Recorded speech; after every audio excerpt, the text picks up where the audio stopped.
Hello friends, ഇന്ന് രാത്രി നമ്മൾ ചരിത്രത്തിലെ ഏറ്റവും നീണ്ട ഉറക്കങ്ങളിലൊന്നിലേക്ക് പോവുകയാണ്. ഉപ്പിട്ട മാംസവും കലാപവും.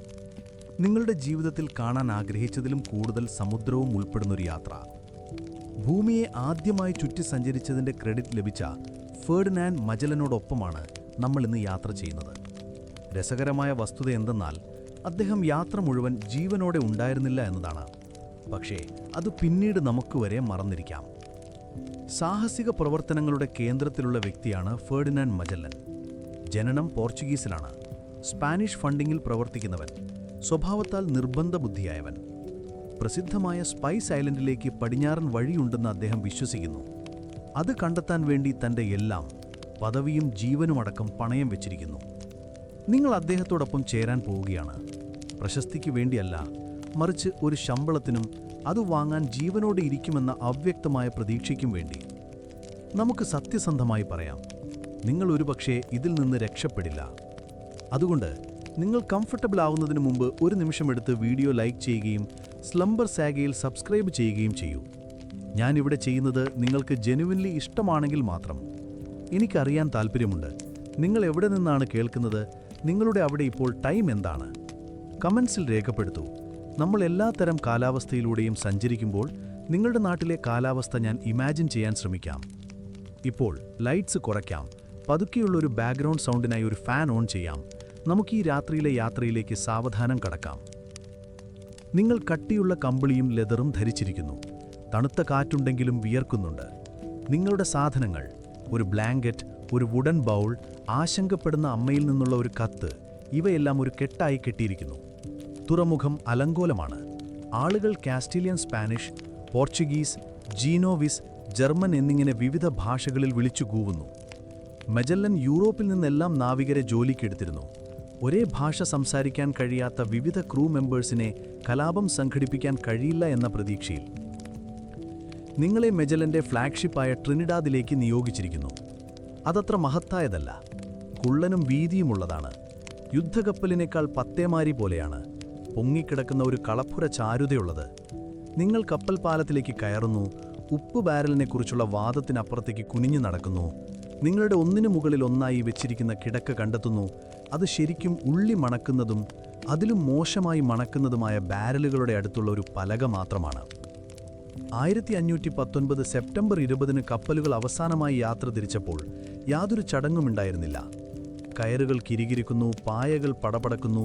അങ്ങനെ സെവിൽ എന്ന നഗരം നിങ്ങളുടെ പിന്നിൽ മഞ്ഞിൽ മറയുന്നു. കടൽക്കാക്കകളുടെ ശബ്ദം മാത്രമേ കേൾക്കാനുള്ളൂ. പിന്നെ നിങ്ങളുടെ വയറും. നിങ്ങൾ ബ്രേക്ക്ഫാസ്റ്റ് കഴിച്ചില്ല, കാരണം മറ്റാരോ സ്റ്റൂ പോട്ടിൽ ആദ്യമെത്തി. ഈ യാത്രയിൽ സമയം പാലിക്കുന്നത് എത്ര പ്രധാനമാണെന്ന് നിങ്ങൾ പെട്ടെന്ന് മനസ്സിലാക്കും. ഇതിൽ മാംസം പോലെ തോന്നുന്ന എന്തെങ്കിലും കിട്ടുമോ എന്നതും ഉൾപ്പെടുന്നു. ഗുഡാൽക്യുവർ നദി ഇടുങ്ങിയും വളഞ്ഞും അറ്റ്ലാന്റിക്കിലേക്ക് നിങ്ങളെ പതുക്കെ നയിക്കുന്നു. ഉറക്കച്ചടവുള്ള ഗ്രാമങ്ങൾ, തട്ടുകളായുള്ള കൃഷിയിടങ്ങൾ, കപ്പലുകൾ കടന്നുപോകുമ്പോൾ തലപോലും ഉയർത്താത്ത കർഷകരെ എന്നിവയെല്ലാം നിങ്ങൾ കടന്നുപോകുന്നു. അവർക്കിതൊരു സാധാരണ കപ്പൽ സംഘം മാത്രമാണ്. നിങ്ങളിൽ ചിലർ 3 വർഷത്തേക്ക് തിരിച്ചു വരില്ല എന്നും പലരും ഒരിക്കലും തിരിച്ചു വരില്ല എന്നും ആരും തന്നെ അറിഞ്ഞിരുന്നില്ല. ആദ്യം കപ്പലിലെ മൂഡ് വിചിത്രമായി സന്തോഷകരമായിരുന്നു. കുറച്ചുപേർ മറിച്ചിട്ട പെട്ടിക്ക് മുകളിൽ ഡൈസ് കളിക്കുന്നു. മറ്റുള്ളവർ കടൽ ഭീകരജീവികളെക്കുറിച്ചും ഭൂമിയുടെ അറ്റത്തെക്കുറിച്ചും സ്വർണം വെള്ളം പോലെ ഒഴുകുന്ന കെട്ടുകഥകളിലെ നാടുകളെക്കുറിച്ചും കഥകൾ ഷെയർ ചെയ്യുന്നു. നിങ്ങളതൊന്നും വിശ്വസിക്കാത്ത പോലെ നടക്കുന്നു. പക്ഷെ രാത്രിയാകുമ്പോൾ നിലവിളക്ക് ആടുമ്പോൾ നിങ്ങൾ ഉറങ്ങാതെ മുകളിലെ മരത്തടികളിലേക്ക് നോക്കിക്കിടക്കും. പടിഞ്ഞാറ്, എത്ര പടിഞ്ഞാറാണെന്ന് ആലോചിച്ചുകൊണ്ട്. മജല്ലൻ ഒരു ഉച്ചത്തിൽ സംസാരിക്കുന്ന മനുഷ്യനല്ല. അദ്ദേഹം കൈകൾ പിറകിൽ കെട്ടി കപ്പലിലൂടെ നടക്കും. കണ്ണുകൾ എപ്പോഴും അതിർത്തിയിലേക്ക് നോക്കി, എപ്പോഴും ചിന്തിച്ചുകൊണ്ടും. അദ്ദേഹം പോർച്ചുഗീസ് രാജാവുമായി വഴക്കായതിനെക്കുറിച്ചും ഈ യാത്ര മുഴുവൻ മറ്റേതെങ്കിലും ഇടത്ത് പ്രശസ്തി നേടാനുള്ള ഒരു അപകടകരമായ കളിയാണെന്നും മറ്റുള്ളവർ പതുക്കെ പറയുന്നത് നിങ്ങൾ കേൾക്കുന്നു. ചിലർ അദ്ദേഹത്തെ വാശിക്കാരൻ എന്ന് വിളിക്കുന്നു. മറ്റു ചിലർ ശാപഗ്രസ്തനെന്ന് വിളിക്കുന്നു. കുറച്ചുപേർ അദ്ദേഹത്തെ ബ്രില്യൻ്റ് എന്ന് വിളിക്കുന്നു. പക്ഷേ അദ്ദേഹത്തിൻ്റെ മുഖത്ത് നോക്കി ഒരിക്കലും പറയാറില്ല. കപ്പലുകൾ അറ്റ്ലാന്റിക്കിലെത്തുമ്പോൾ തിരമാലകൾ തുടങ്ങുന്നു. നിങ്ങൾ ഇരുമ്പ് കമ്പിവേലി പിടിക്കുമ്പോൾ നിങ്ങളുടെ വയറ് കപ്പൽ യാത്രയ്ക്ക് പറ്റിയതല്ല എന്ന് മനസ്സിലാക്കും. നിങ്ങളും നിങ്ങളുടെ കൂട്ടുകാരിൽ അധികവും കടലിനൊരു സംഭാവന നൽകുന്നു. അതിൽ ശാമിക്കാൻ ഒന്നുമില്ല. മുതിർന്ന കപ്പൽ സൂപ്രണ്ട് പോലും ഒരു വശത്തേക്ക് ഛർദ്ദിച്ച ശേഷം സാധാരണ പോലെ പൈപ്പ് കത്തിക്കുന്നു. മെജല്ലന്റെ മാപ്പ് യഥാർത്ഥ ഉറവിടമിൽ നിന്നാണോ അതോ വെറും ഊഹങ്ങളിൽ നിന്നാണോ എന്നതിനെക്കുറിച്ച് ചരിത്രകാരന്മാർ ഇപ്പോഴും വാദിക്കുന്നു. പടിഞ്ഞാറേക്കുള്ള റൂട്ട് ഏത് നാവികനും പ്രതീക്ഷിച്ചതിനേക്കാൾ നീണ്ടതും കഠിനവും കൂടുതൽ നിഗൂഢവുമാണെന്നത് തീർച്ചയാണ്. നിങ്ങളിപ്പോൾ ആ നിഗൂഢതയുടെ ഭാഗമാണ്. നനഞ്ഞ് പേടിച്ച് കൂടുതൽ സ്നേഹത്തോടെ അടുത്തുള്ള ലൈഫ് ബോട്ടിനെ നോക്കിക്കൊണ്ട്. കര കാഴ്ചയിൽ നിന്ന് മറയുമ്പോഴേക്കും ആളുകൾ കൂടുതൽ നിശബ്ദരാകുന്നു. സംസാരങ്ങൾ കുറയുന്നു. തുറന്ന കടലിന് അത്തരത്തിലൊരു സ്വഭാവമുണ്ട്. നിങ്ങൾ എത്ര ചെറുതാണെന്നും മുന്നിൽ എന്താണെന്ന് ഉറപ്പില്ലാത്തപ്പോൾ കടൽ എത്ര അനന്തമായി തോന്നുമെന്നും നിങ്ങളെ ഓർമ്മിപ്പിക്കും. നിങ്ങൾ ചൊറിയുന്ന ബ്ലാങ്കറ്റ് കൊണ്ട് സ്വയം പൊതിയുകയും തലയണയായി ബൂട്ടുകൾ തലയ്ക്ക് കീഴിൽ വയ്ക്കുകയും കപ്പലിൻ്റെ ഞെരുക്കവും മുരളും ഉണ്ടായിട്ടും ഉറങ്ങാൻ ശ്രമിക്കുന്നു. നാളെ യഥാർത്ഥ ജോലി തുടങ്ങും. പക്ഷേ ഈ രാത്രിയിൽ നിങ്ങൾ അനങ്ങാതെ കിടക്കുന്നു. കപ്പലിൻ്റെ പുറത്തെ ഭാഗത്ത് തട്ടുന്ന കടലിൻ്റെ ശബ്ദം കേൾക്കുന്നു. മജല്ലൻ തെറ്റിയാൽ എന്ത് സംഭവിക്കുമെന്ന് ചിന്തിക്കാതിരിക്കാൻ ശ്രമിക്കുന്നു. ഈ ഓൺലൈൻ സ്റ്റോറി നിങ്ങൾക്ക് ഇഷ്ടമായെങ്കിൽ ദയവായി ഈ വീഡിയോ ലൈക്ക് ചെയ്യാൻ മറക്കരുത്. കൂടാതെ ഏതെങ്കിലും സ്ഥലത്തു നിന്ന് നിങ്ങൾ കേൾക്കുന്നുണ്ടെങ്കിൽ അതും കമൻസിൽ രേഖപ്പെടുത്തൂ. ഞങ്ങളുടെ വീഡിയോ നിങ്ങൾക്ക് ഇഷ്ടമായെങ്കിൽ സ്ലംബർ സാഗയെ സബ്സ്ക്രൈബ് ചെയ്യൂ. ഞാനിവിടെ ചെയ്യുന്നത് നിങ്ങൾക്ക് ജെനുവൻലി ഇഷ്ടമാണെങ്കിൽ മാത്രം. Bye guys. നിങ്ങളെ ആരോ വിളിച്ചു പറയുന്ന ശബ്ദം കേട്ടാണ് ഉണരുന്നത്. ആദ്യം അത് നിങ്ങളുടെ സ്വപ്നത്തിലേക്ക് കലർന്നു. പറക്കുന്ന മീനുകളെയും ഓറഞ്ചുകൾ കബളിപ്പിക്കുന്ന ഒരു പുരോഹിതനെയും കുറിച്ചുള്ള എന്തോ. പക്ഷേ വിളികൾ നിൽക്കുന്നില്ല. നിങ്ങളുടെ സ്വപ്നം മുകളിൽ നിന്നുള്ള ബോട്ടുകളുടെ ഇടിമുഴക്ക ശബ്ദത്തിലേക്ക് അലിഞ്ഞു ചേരുന്നു. നിങ്ങൾ പലകയിൽ നിന്ന് ഉരുണ്ടു വീണ് തലയൊരു ബീമിൽ ഇടിക്കുന്നു. ട്രിനിഡാഡിലെ നിങ്ങളുടെ ആദ്യത്തെ പൂർണ്ണ ദിവസത്തിലേക്ക് സ്വാഗതം. ഡെക്കുകൾ ഇതിനകം തന്നെ കടൽ വെള്ളം കൊണ്ടും കഴിഞ്ഞ രാത്രിയിലെ കൊടുങ്കാറ്റിൻ്റെ അവശിഷ്ടങ്ങൾ കൊണ്ടും വഴുവഴുപ്പുള്ളതായിരുന്നു. ക്ഷീണവും ആ അരക്കപ്പ് പുളിച്ച വൈനും കാരണം നിങ്ങളതെല്ലാം ഉറങ്ങിക്കടത്തി. നിങ്ങൾ ഗോവണിയിലൂടെ മുകളിലേക്ക് കയറി തെളിഞ്ഞ സൂര്യപ്രകാശത്തിലേക്ക് വരുന്നു. കടൽ എല്ലാ ദിശകളിലേക്കും വ്യാപിച്ചിരിക്കുന്നു. കരയില്ല. നിങ്ങളുടെ കപ്പലിൻ്റെ പായ്ക്കൂട്ടങ്ങളല്ലാതെ മറ്റൊന്നുമില്ല. തിരിച്ചു പോകാൻ വഴിയില്ല. നിങ്ങൾ വീണ്ടും അദ്ദേഹത്തിന് നോക്കുന്നു. മഗലനെ. അദ്ദേഹം പ്രോവിൽ നിൽക്കുന്നു. കാട്ടിൽ അദ്ദേഹത്തിൻ്റെ ക്ലോക്ക് പാറുന്നു. ഒരു ബെഡ് ടൈം സ്റ്റോറി പോലെ, പക്ഷേ ഉപ്പിട്ട പോർക്കും നിരന്തരമായി ഛർദി വരുന്ന അനുഭവമുള്ള ഒരു ബെഡ് ടൈം സ്റ്റോറി. അദ്ദേഹം മറ്റുള്ളവരിൽ നിന്ന് വ്യത്യസ്തനാണ്. റാങ്കിൽ മാത്രമല്ല, മൂഡിലും. എപ്പോഴും നിശ്ചലം, എപ്പോഴും നിരീക്ഷിക്കുന്നു. അദ്ദേഹം വളരെ കുറച്ചു മാത്രമേ സംസാരിക്കാറുള്ളൂ. പക്ഷേ സംസാരിക്കുമ്പോൾ എല്ലാവരും ശ്രദ്ധിക്കും. പിറുപിറുക്കുന്ന പഴയ സൈനികർ, ഫ്ലാൻഡേഴ്സിൽ നിന്നുള്ള കൂലിപ്പണിക്കാർ, സ്പെയിനിൽ നിന്നുള്ള കുലീന ഓഫീസർമാർ എല്ലാവരും അദ്ദേഹം കടന്നുപോകുമ്പോൾ അവരുടെ ശബ്ദം താഴ്ത്തും. നിങ്ങൾക്ക് മറ്റുള്ളവരെ പതുക്കെയാണ് പരിചയപ്പെടുന്നത്. കൂടുതലും പങ്കിട്ട ജോലികളിലൂടെയും പരസ്പരം പരാതി പറയുന്നതിലൂടെയും. മാഗല്ലൻ്റെ അളിയനും വിശ്വസ്ത സഹായികളിൽ ഒരാളുമായ ദ്വാർത്തെ ബാർബോസയുണ്ട്. മൂർച്ചയുള്ള നാവും വേഗതേറിയ കൈകളുമുള്ള ബാസ്ക് നാവിഗേറ്റർ എൽക്കാനോ ഉണ്ട്. പിന്നെ പുരോഹിതൻ പേഡ്രോ ഡി വാൽഡറാമയുണ്ട്. ആളുകൾ ഛർദ്ദിക്കുകയോ കെട്ടവാക്കുകൾ പറയുകയോ ചെയ്ത് തടസ്സപ്പെടുത്തുമ്പോഴും ദിവസേന പ്രാർത്ഥന നടത്താൻ ശ്രമിക്കുന്നു. ഏകദേശം 270 പേരുള്ള ക്രൂ 5 കപ്പലുകളിലായി വ്യാപിച്ചിരിക്കുന്നു. കുറച്ചുപേർക്ക് മാത്രമേ നാവികരുടെ പരിശീലനമുള്ളൂ. ബാക്കിയുള്ളവർ തടവുകാർ, കർഷകരുടെ മക്കൾ, സാഹസികർ, രഹസ്യമായി കപ്പലിൽ കയറിയവർ, പാചകക്കാർ, പരിഭാഷകർ, കൂടാതെ ഭാര്യയെ വിട്ടുപോകാൻ മാത്രം ആഗ്രഹിച്ച ഒരാളുമുണ്ട്. നിങ്ങൾ ഏത് ഗ്രൂപ്പിൽ പെടുമെന്ന് ഇതുവരെ അറിയില്ല. പക്ഷേ പഴയ കയറും കടൽവെള്ളവും ഉപയോഗിച്ച് ഡെക്ക് തേയ്ക്കാനുള്ള പഴയ മാന്യത പാരമ്പര്യത്തിലേക്ക് നിങ്ങൾ പെട്ടെന്ന് തന്നെ വലിച്ചിഴക്കപ്പെടുന്നു. ഭക്ഷണ സമയങ്ങൾ കൂട്ടായ കാര്യമാണ്. നിങ്ങൾ മറ്റുള്ളവരുമായി ഒരു പെട്ടിക്ക് ചുറ്റും തിങ്ങിക്കൂടി ഉപ്പിട്ട പന്നിയിറച്ചി കടിച്ചു പറിക്കുന്നു. സ്വന്തം ബെൽറ്റ് കഴിക്കാൻ ശ്രമിക്കുന്നത് പോലെ ചവച്ച് ചവച്ച് കഴിക്കേണ്ടതാണ്. അത് നിങ്ങളെ മുൻപത്തേക്കാൾ ദാഹിക്കുകയും ചെയ്യും. ഇതിനകം തന്നെ കപ്പലിൻ്റെ അടിഭാഗത്ത് പോലെ മണം വരാൻ തുടങ്ങി. മരത്തിൻ്റെ ബക്കറ്റിൽ നിന്നാണ് നിങ്ങൾ വെള്ളം കുടിക്കുന്നത്. ചിലപ്പോൾ ആരെങ്കിലും അവരുടെ ബിസ്ക്കറ്റിൽ പുഴുവിനെ കണ്ടെത്തും. ചിലപ്പോൾ ആരെങ്കിലും പകുതി പുഴുവിനെ കണ്ടെത്തുകയും ബാക്കി ഭാഗം എവിടെ പോയി എന്ന് ആശ്ചര്യപ്പെടുകയും ചെയ്തു. കപ്പലിൽ എല്ലാത്തിനും ഒരു ഹൈറാർക്കിയുണ്ട്. ആർക്കാണ് വരണ്ട വസ്ത്രങ്ങൾ കിട്ടുക, ആർക്കാണ് പലകയ്ക്ക് പകരം തൂക്കുമഞ്ചം കിട്ടുക, ആരാണ് ആദ്യം കഴിക്കുക, ആരാണ് വെള്ളം കൊണ്ടുവരിക. ഇതെല്ലാം മഗല്ലൻ കൃത്യമായി നടപ്പിലാക്കുന്നു. അദ്ദേഹം മന്ദബുദ്ധികളെയോ പരാതി പറയുന്നവരെയോ വെറുതെ അന്യന്റെ ചിലവിൽ തിന്നുമുടിക്കുന്നവരെയോ സഹിക്കുന്നില്ല. നിങ്ങൾ മന്ദഗത കാണിച്ചാൽ നിങ്ങളെ നൈറ്റ് ഡ്യൂട്ടിക്ക് വയ്ക്കും. പരാതി പറഞ്ഞാൽ കപ്പലിന്റെ മുൻഭാഗത്ത് നിന്ന് കടൽച്ചിപ്പി ചുരണ്ടാൻ സഹായിക്കേണ്ടി വരും. മോഷ്ടിച്ചാൽ എല്ലാവരുടെ മുന്നിൽ വെച്ച് ചാട്ടയ്ക്കടിക്കും. ഇതൊരു ക്രൂരതയല്ല, മറിച്ച് നിയന്ത്രണമാണ്.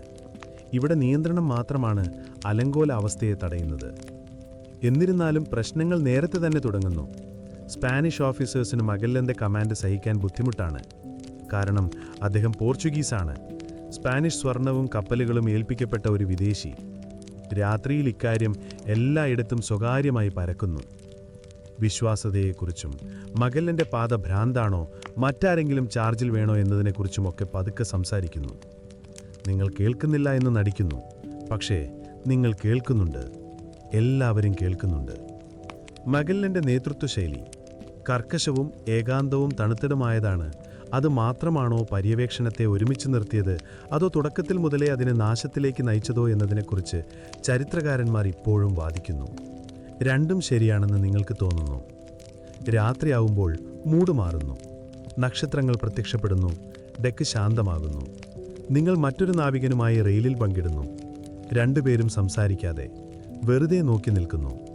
ആകാശത്ത് തിളങ്ങുന്ന പാത പോലെ പാൽപാത വ്യാപിച്ചു കിടക്കുന്നു. നിങ്ങൾ കേട്ടിട്ടുള്ള നക്ഷത്രക്കൂട്ടങ്ങൾ ഓറിയോൺ, കാസിയോപ്പിയ എന്നിവ കണ്ടെത്താൻ ശ്രമിക്കുന്നു. പക്ഷേ കൂടുതലും നിങ്ങൾക്ക് ചെറുതാണെന്ന് തോന്നുന്നു. യഥാർത്ഥത്തിൽ മാപ്പില്ല, ഉപയോഗപ്രദമായ ഒന്നുമില്ല. അമേരിക്കസിനപ്പുറത്തുള്ള ലോകം ഇപ്പോഴും ഊഹാപോഹങ്ങൾ മാത്രം. എന്തു ചെയ്യുന്നു എന്ന് അറിയുമോ ഇല്ലയോ എന്ന് സംശയമുള്ള ഒരു മനുഷ്യനെ പിന്തുടർന്ന് വിശ്വാസവും ഊഹിച്ചും നിങ്ങൾ പടിഞ്ഞാറോട്ട് പോകുന്നു.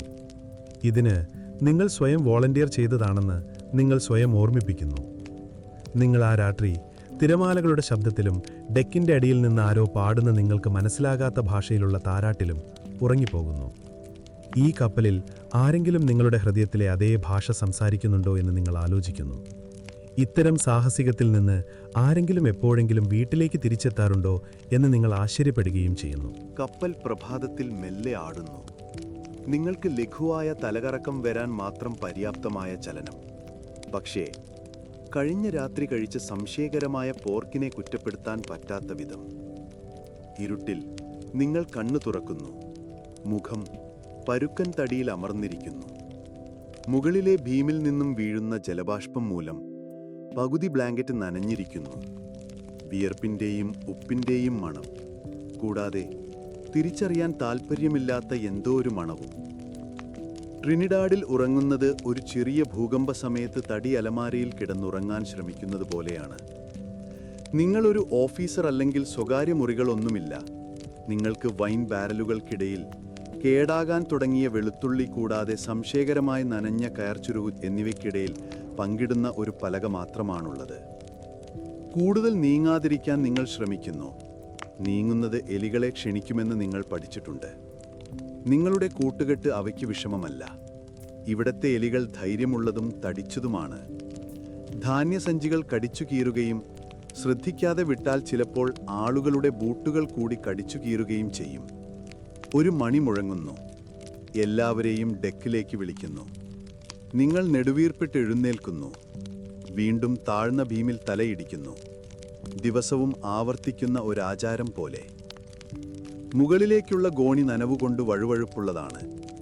നിങ്ങൾ വെളിച്ചത്തിലേക്ക് കയറി വരുമ്പോൾ ലോകം നിങ്ങളെ കണ്ണുകുരുടാക്കുന്നു. കടൽ പൊട്ടിയ ഗ്ലാസ് പോലെ തിളങ്ങുന്നു. കാറ്റ് തണുത്തതാണ്. മണമാകട്ടെ, മണം ഇപ്പോഴും കൂടുതലും പന്നിക്കൊഴുപ്പിൻ്റെയും ഉപ്പിൻ്റെയുമാണെങ്കിലും കുറച്ച് ശുദ്ധവായുവെങ്കിലുമുണ്ട്. രാവിലത്തെ ജോലികളിൽ കടൽ വെള്ളവും പുണ്യമായ കല്ലുകളും ഉപയോഗിച്ച് ഡെക്ക് വൃത്തിയാക്കാൻ ഹെൽപ്പ് ചെയ്യുന്നതും ഉൾപ്പെടുന്നു. പുണ്യമായ കല്ലുകൾ എന്നത് നിഗൂഢമായി കേൾക്കുമെങ്കിലും അത് വെറും ഇഷ്ടികകൾ മാത്രമാണ്. നിങ്ങളുടെ കൈകൾ വേവിച്ച നൂഡിൽസ് പോലെ ആകുന്നതുവരെ പലകകളിൽ തേച്ചുകൊണ്ടിരിക്കും. മറ്റു ക്രൂ അംഗങ്ങൾ കപ്പൽ ചെക്ക് ചെയ്യുമ്പോഴും കടൽ ചെപ്പി ചുരണ്ടുമ്പോഴും അല്ലെങ്കിൽ രാത്രിയിൽ അഴഞ്ഞുപോയ ബാരലുകൾ വ്യവസ്ഥപ്പെടുത്തുമ്പോഴും നിങ്ങൾ ഇത് ചെയ്യുന്നു. ഡെക്കിനു താഴെയുള്ള ജീവിതം കൂടുതൽ മോശമാണ്. കപ്പലിൻ്റെ ചരക്കുകൾ വയ്ക്കുന്ന സ്ഥലം ഇടുങ്ങിയതും ചൂടുള്ളതും എപ്പോഴും ഈറമുള്ളതുമാണ്. ബാരലുകൾ തട്ടുതട്ടായി അവിടെ സൂക്ഷിച്ചിരിക്കുന്നു. വൈൻ, ബിസ്ക്കറ്റുകൾ, പയറുകൾ, വിനിഗർ എല്ലാം എലികൾക്ക് കടന്നുപോകാൻ പോലും സ്ഥലമില്ലാത്ത വിധം മുറുക്കിവെച്ച ഉപ്പിട്ട മാംസം. എന്നിട്ടും എലികൾ എങ്ങനെയോ കടന്നുപോകുന്നു. നിങ്ങൾ ഉപയോഗിക്കുന്ന സമയത്ത് തൂക്കുകിട്ട ചുരുട്ടിവെക്കാൻ നിങ്ങളോട് പറയുന്നു. നിങ്ങൾക്കൊന്നുമില്ല എന്നതാണ് വാസ്തവം. ആരെങ്കിലും അവരുടേത് നഷ്ടപ്പെടുന്നതുവരെ നിങ്ങൾ കാത്തിരിക്കുകയാണ്. ഉറക്ക സമയങ്ങൾ അക്രമമായിരുന്നു. മാറ്റം ഒന്നിലൊന്നിൽ ലയിക്കുന്നു. ചിലപ്പോൾ നിങ്ങൾ ചെറിയ ഇടവേളകളിൽ ഉറങ്ങും. 1 മണിക്കൂർ ഇവിടെ, 2 മണിക്കൂർ അവിടെ. കൊടുങ്കാറ്റുകൾ വിളിച്ചു പറയുന്ന കമാൻഡുകൾ, അല്ലെങ്കിൽ മരക്കപ്പലിൻ്റെ പൊതുവായ ശബ്ദകോലാഹലം. ആടുന്ന ഭീമുകൾ, മുരളുന്ന കയറുകൾ, മറ്റൊരു ബ്ലാക്ക് സ്മിത്ത് ജോലി ചെയ്യുന്നതുപോലെ കൂർക്കം വലിക്കുന്ന ആ ഒരാളും. മുകളിലെ ഓഫീസർമാർക്ക് കുറച്ചു ബെറ്ററായ സൗകര്യങ്ങളുണ്ട്. ക്യാപ്റ്റന്റെ ക്യാബിനിൽ ഒരു കട്ടൽ, ഒരു ടേബിളും ചാർട്ടുകൾ നിറഞ്ഞ അലമാരകളുമുണ്ട്. അവയിൽ മിക്കതും വെറും ഊഹാപോഹങ്ങൾ മാത്രം. മാഗലൻ അവിടെ ഉറങ്ങുന്നു അല്ലെങ്കിൽ വിശ്രമിക്കുന്നു. അദ്ദേഹം 2 കണ്ണുകളും ഒരുമിച്ചടയ്ക്കാറില്ല എന്നാണ് കേൾവി. അദ്ദേഹം ഡെക്കിൽ നടക്കുമ്പോൾ സമുദ്രവുമായി ചെസ് കളിക്കുന്നത് പോലെ വിചിത്രമായ ശാന്തതയോടെയാണ് നടക്കുന്നത്. പക്ഷേ നിങ്ങൾക്കറിയാം, അദ്ദേഹവും നിങ്ങളെപ്പോലെ തന്നെ ക്ഷീണിതനാണ്. അദ്ദേഹം അത് നന്നായി മറച്ചുവെക്കുന്നു എന്ന് മാത്രം. ഡെക്കിനു താഴെ ഒരു ചെറിയ സന്തോഷമുണ്ട്. കഥ പറച്ചിൽ. പണി കഴിയുമ്പോൾ ഹുക്കിൽ നിന്ന് തൂക്കുമഞ്ചം മെല്ലെ ആടുമ്പോൾ ആളുകൾ കഥകൾ പങ്കിടും. ഒരാൾ കേപ്പ് ബേർഡയുടെ തീരത്തൊരു കടൽപ്പാമ്പിനെ കണ്ടതായി സത്യം ചെയ്യുന്നു. മറ്റൊരാൾ അയാളുടെ കസിനെ വശീകരിച്ച ഒരു മത്സ്യകന്യകയെക്കുറിച്ചുള്ള സംശയകരമായ ഒരു കഥ പറയുന്നു. നിങ്ങളുടെ ബാല്യകാലത്തെ വീടിനടുത്തുള്ള ഒരു ഭൂതബാധയുള്ള കിണറ്റിനെക്കുറിച്ച് അവ്യക്തമായ എന്തോ കൂട്ടിച്ചേർക്കുന്നു. ആരും പരസ്പരം വിശ്വസിക്കുന്നില്ല. പക്ഷേ വിശ്വാസമല്ല പ്രധാനം. ദിവസങ്ങൾ അനന്തതയിലേക്ക് കയറുപോലെ നീണ്ടുപോകുന്ന ഒരു സ്ഥലത്ത് മനുഷ്യരായി തുടരുക എന്നതാണ്. ഈ താഴെ ഡെക്കിലെ താമസ സൗകര്യങ്ങൾ അന്നത്തെ മറ്റു യാത്രകളെ അപേക്ഷിച്ച് അസാമാന്യമായി മോശമായിരുന്നോ അതോ സാധാരണ ദുരിതം മാത്രമായിരുന്നോ എന്നതിനെക്കുറിച്ച് ചരിത്രകാരന്മാർ ഇപ്പോഴും വാദിക്കുന്നു. ചില റിപ്പോർട്ടുകൾ പ്രകാരം മാഗലന്റെ കപ്പലുകൾ മറ്റുള്ളവയേക്കാൾ നല്ല രീതിയിൽ പ്രൊവിഷൻ ചെയ്തിരുന്നു. മറ്റു ചിലത് അതിനെ പായകളുള്ള ഒരു ഫ്ലോട്ടിംഗ് ജയിലെന്ന് വിവരിക്കുന്നു. ലാൻഡേണുകൾ തിമിംഗലത്തിന്റെ എണ്ണയിൽ കത്തുന്നു. അവയുടെ വെളിച്ചം ഭീമുകളിൽ വിചിത്രമായ നിഴലുകൾ സൃഷ്ടിക്കുന്നു. ഒരെണ്ണം ആടുന്നത് നിങ്ങൾ നോക്കിയിരിക്കുമ്പോൾ അതൊരു കപ്പലിലല്ല, മറിച്ചൊരു ഗുഹയിൽ, വരണ്ട, തണുത്ത, 50 കുളിക്കാത്ത പുരുഷന്മാരുടെ കൂട്ടായ ശ്വാസം നിറയാത്ത എവിടെയോ എന്ന് ആടുന്നതായി നിങ്ങൾ സങ്കല്പിക്കുന്നു. ആ ചിന്ത നിങ്ങളെ ക്ഷണനേരത്തേക്ക് ചിരിപ്പിക്കുന്നു. താഴെ നിന്നും ആരോ ഇരുട്ടിലേക്ക് ശക്തിയായി തുമ്മുമ്പോഴാണ് സ്വപ്നലോകത്തിൽ മുഴുകുന്നത് എത്ര അപകടകരമാണെന്ന് നിങ്ങൾ ഓർക്കുന്നത്. ഒടുവിൽ നിങ്ങൾ നിങ്ങളുടെ പ്ലാങ്കിലേക്ക് തിരിച്ചുകയറി ബ്ലാങ്കറ്റ് ഒരു കെട്ടായി ചുരുത്തിവെക്കുന്നു. നിങ്ങളുടെ ചെവിക്കരികിൽ വീഴുന്ന അജ്ഞാതമായ ഡ്രിപ്പിനെക്കുറിച്ച് ചിന്തിക്കാതിരിക്കാൻ ശ്രമിക്കുന്നു. പുറത്തെ സമുദ്രം നിങ്ങൾക്ക് ചുറ്റും മുഴങ്ങുന്നു. ട്രിനിഡാഡ് കപ്പൽ മൗനമായി പ്രൊട്ടസ്റ്റ് ചെയ്യുന്നത് പോലെ കിരികിരാക്കുന്നു. നിങ്ങൾ സ്വയം ചുരുണ്ടുകൂടി മരത്തിന്റെ ലോകം ശ്വസിക്കുന്നത് കേൾക്കുന്നു. നാളെയും ഇതുപോലെ തന്നെ ആയിരിക്കുമെന്നറിയാം. ഉപ്പ്, വിയർപ്പ്, സൂപ്പെന്ന് പറയാൻ പോലും കഴിയാത്ത സൂപ്പ്, കൂടാതെ എവിടെ വെച്ച് തിരിച്ചു പോകാനാവാത്ത പോയിന്റ് കടന്നുപോയി എന്ന അവ്യക്തമായ ഭയവും. നിങ്ങൾ ഇന്ന് രാത്രി റെയിലിൽ നിൽക്കുകയാണ്. ഒരു പവിത്ര വസ്തു പോലെ പിച്ചളയുടെ ഒരു ആസ്ട്രോലേബ് കയ്യിൽ പിടിച്ചിരിക്കുന്നു. നിങ്ങൾ വിചാരിച്ചതിലും ഭാരമുള്ളതും അസൗകര്യപ്രദവും കൂടുതലും കൺഫ്യൂഷൻ ഉണ്ടാക്കുന്നതുമാണ് ഈ ടൂൾ. നിങ്ങളത് പൊളാരിസ് മൈനസ് നോർത്ത് സ്റ്റാറുമായി വിന്യസിക്കാൻ ശ്രമിക്കുന്നു. പക്ഷേ കപ്പൽ അല്പം ആടുന്നത് എല്ലാ ആംഗിളും ഒരു ഗസ് പോലെ തോന്നിപ്പിക്കുന്നു. അടുത്തുള്ള ഒരു ഓഫീസർ ഒരു നെടുവീർപ്പോടെ നിങ്ങളെ കറക്റ്റ് ചെയ്യുന്നു. എന്നിട്ട് അദ്ദേഹം തന്നെ തെറ്റായി ചെയ്യുന്നു. ഇതാണ് അപ്പോൾ നാവിഗേഷൻ പ്രവർത്തിക്കുന്ന വിധം. വീട്ടിലുള്ളപ്പോൾ നക്ഷത്രങ്ങൾ വെറും ദൂരെയുള്ള തിളക്കം മാത്രമായിരുന്നു. ഭക്ഷണശാലയിൽ നിന്ന് തിരിച്ചു നടക്കുമ്പോൾ നോക്കാൻ നല്ലത്. ഇവിടെ അവ നിങ്ങളുടെ മാപ്പാണ്, കലണ്ടറാണ്, മീൻ മണക്കാത്ത ഏക സുഹൃത്തുക്കളാണ്. എന്നിട്ടും അവയെ എങ്ങനെ വായിക്കണമെന്നതിൽ ആർക്കും പൂർണ്ണമായി അഗ്രിയാകാൻ കഴിയുന്നില്ല. മാഗല്ലൻ അദ്ദേഹത്തിന്റെ ചാർട്ട്സ് സ്വകാര്യമായി സൂക്ഷിക്കുന്നു. ഒരു ഡയറിയിൽ മന്ത്രിക്കുന്ന ആളെപ്പോലെ അപൂർവമായി അവ സ്വകാര്യമായി പരിശോധിക്കുന്നു. അമേരിക്കയുടെ അടിഭാഗത്തിലൂടെ അപ്പുറത്തുള്ള ശാന്തമായ കടലിലേക്ക് നയിക്കുന്ന ഒരു പാത, ഒരു രഹസ്യ കടലിടുക്ക് ഉണ്ട് എന്ന് അദ്ദേഹം വിശ്വസിക്കുന്നു. ഇത് സൈദ്ധാന്തികമാണ്, തീർച്ച. പക്ഷേ ഈ കാലത്ത് ഭൂമിയുടെ കൃത്യമായ ആകൃതി ഉൾപ്പെടെ പലതും സൈദ്ധാന്തികമാണ്. ഭൂമി ഉരുണ്ടതാണെന്നും ഓവലാണെന്നും പിയർ ഷേപ്പാണെന്നും ഓർമ്മയിൽ നിൽക്കുന്ന രീതിയിൽ ഒരു ദൈവിക പുഡിംഗാണെന്നും നിങ്ങൾ കേട്ടിട്ടുണ്ടാവാം. മിക്ക നാവികരും ശരിക്കും സ്ഫെറിക്കൽ എർത്തിൽ വിശ്വസിച്ചിരുന്നോ അതോ മാപ്പിന്റെ അതിർത്തികൾ വെറുതെ അവഗണിക്കുകയായിരുന്നോ എന്നത് ചരിത്രകാരന്മാർ ഇപ്പോഴും സംവാദം ചെയ്യുന്നു. ഇന്ന് രാത്രി ആകാശം ക്ലിയറാണ്. തെക്കൻ കുരിശ് ഇപ്പോൾ കാണാം. നിങ്ങൾ കൂടുതൽ അജ്ഞാത മേഖലയിലേക്ക് വഴുതി വീണു എന്നതിൻ്റെ അടയാളമാണ്. നക്ഷത്രങ്ങൾ ഇവിടെ വ്യത്യസ്തമായി കാണപ്പെടുന്നു. കുറച്ച് താഴ്ന്ന് അപരിചിതമായി അന്യമായ ആകാശത്തിൽ മിഴിക്കുന്ന അന്യമായ കണ്ണുകൾ പോലെ. അത് നിങ്ങൾക്ക് തലകറക്കമുണ്ടാക്കുന്നു. കൂടാതെ ഒരു വൈൻ ബാരലിൽ പ്ലാൻ ഇല്ലാതെ കറങ്ങുന്ന ഒരു ഉറുമ്പിനെ പോലെയും നിങ്ങൾക്ക് തോന്നിപ്പിക്കുന്നു. കപ്പലിലെ ഒരു പൈലറ്റ് ഒരു ജിജ്ഞാസയുള്ള ക്യാബിൻ ബോയ്ക്ക് ചാന്ദ്രദൂരം കാര്യങ്ങൾ വിശദീകരിക്കാൻ ശ്രമിക്കുന്നു. നിങ്ങളത് രഹസ്യമായി കേൾക്കുന്നു. അദ്ദേഹം വിരലുകൊണ്ട് കാറ്റിൽ കാണാത്ത കമാനം വരയ്ക്കുകയും ചന്ദ്രനെയും പോർട്ടുകൾ തമ്മിലുള്ള അറിയപ്പെടുന്ന ദൂരങ്ങളും ഉപയോഗിച്ച് സമയം കാൽക്കുലേറ്റ് ചെയ്യുന്നതിനെക്കുറിച്ച് സംസാരിക്കുന്നു. ആ കുട്ടി മര്യാദയ്ക്ക് കേൾക്കുന്നു, തലയാട്ടുന്നു, എന്നിട്ട് കപ്പലിന്റെ വശത്തേക്ക് ഛർദ്ദിക്കുന്നു. ഒട്ടാകെയുള്ള നാവിഗേഷൻ രീതിയുടെ നല്ലൊരു സംഗ്രഹമാണത്. പ്രശ്നമെന്നത് നക്ഷത്രങ്ങൾ സഹകരിക്കുമ്പോഴും ടൂൾസ് സഹകരിക്കുന്നില്ല എന്നതാണ്. നിങ്ങളുടെ കമ്പസ് അനിശ്ചിതത്വത്തോടെ വിറയ്ക്കുന്നു.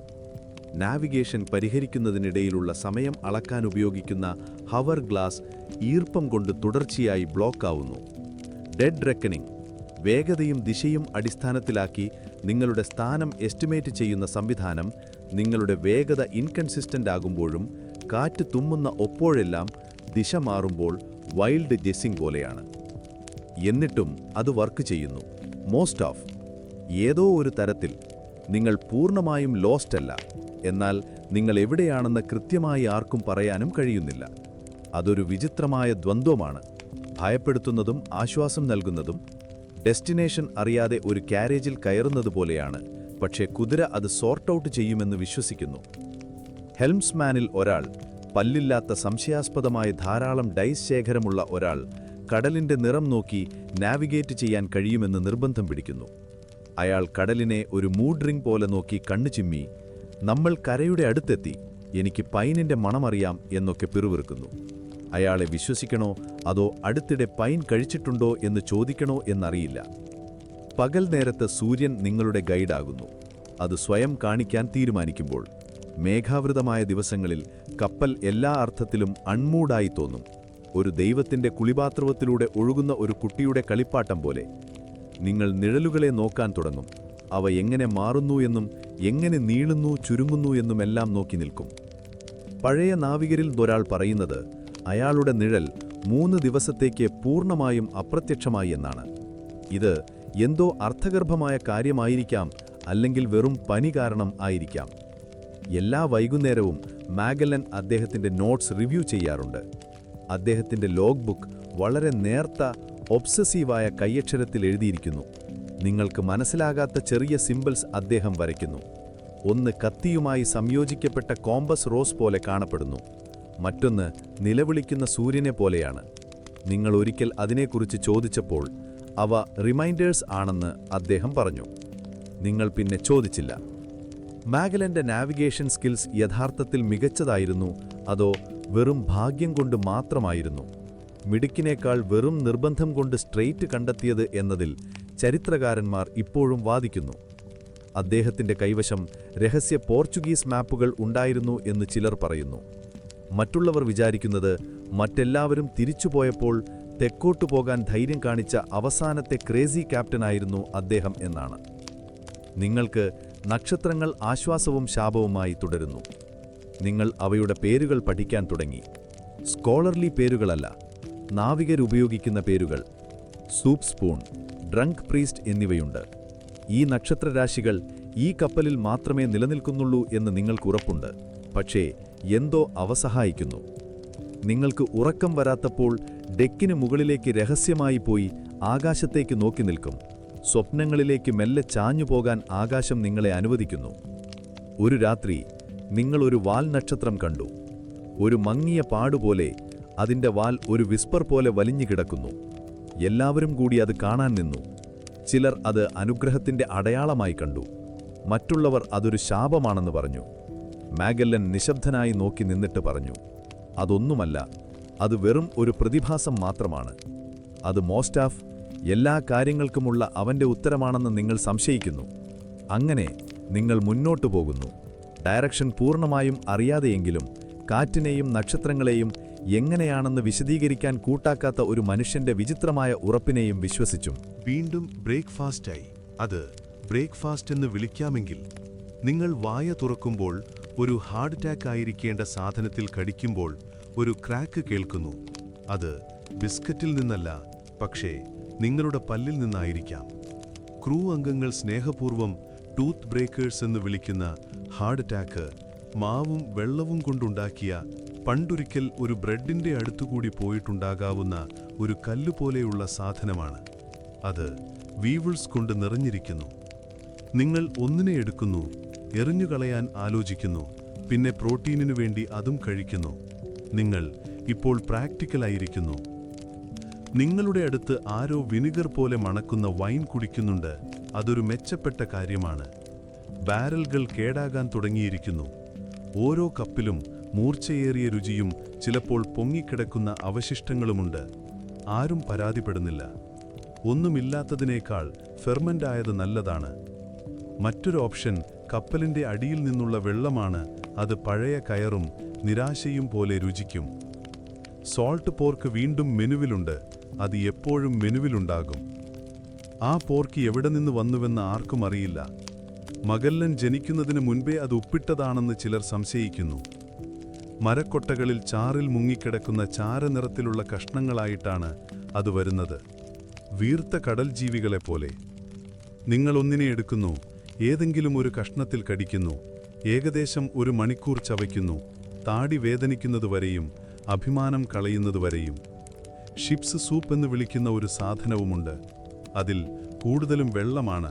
ഇടയ്ക്ക് ഉള്ളിത്തൊലിയും ഭാഗ്യമുണ്ടെങ്കിൽ ഒന്നോ രണ്ടോ പയറും മുകളിലേക്ക് പൊങ്ങിക്കിടക്കുന്ന നിഗൂഢമായ കൊഴുപ്പുകട്ടകളും.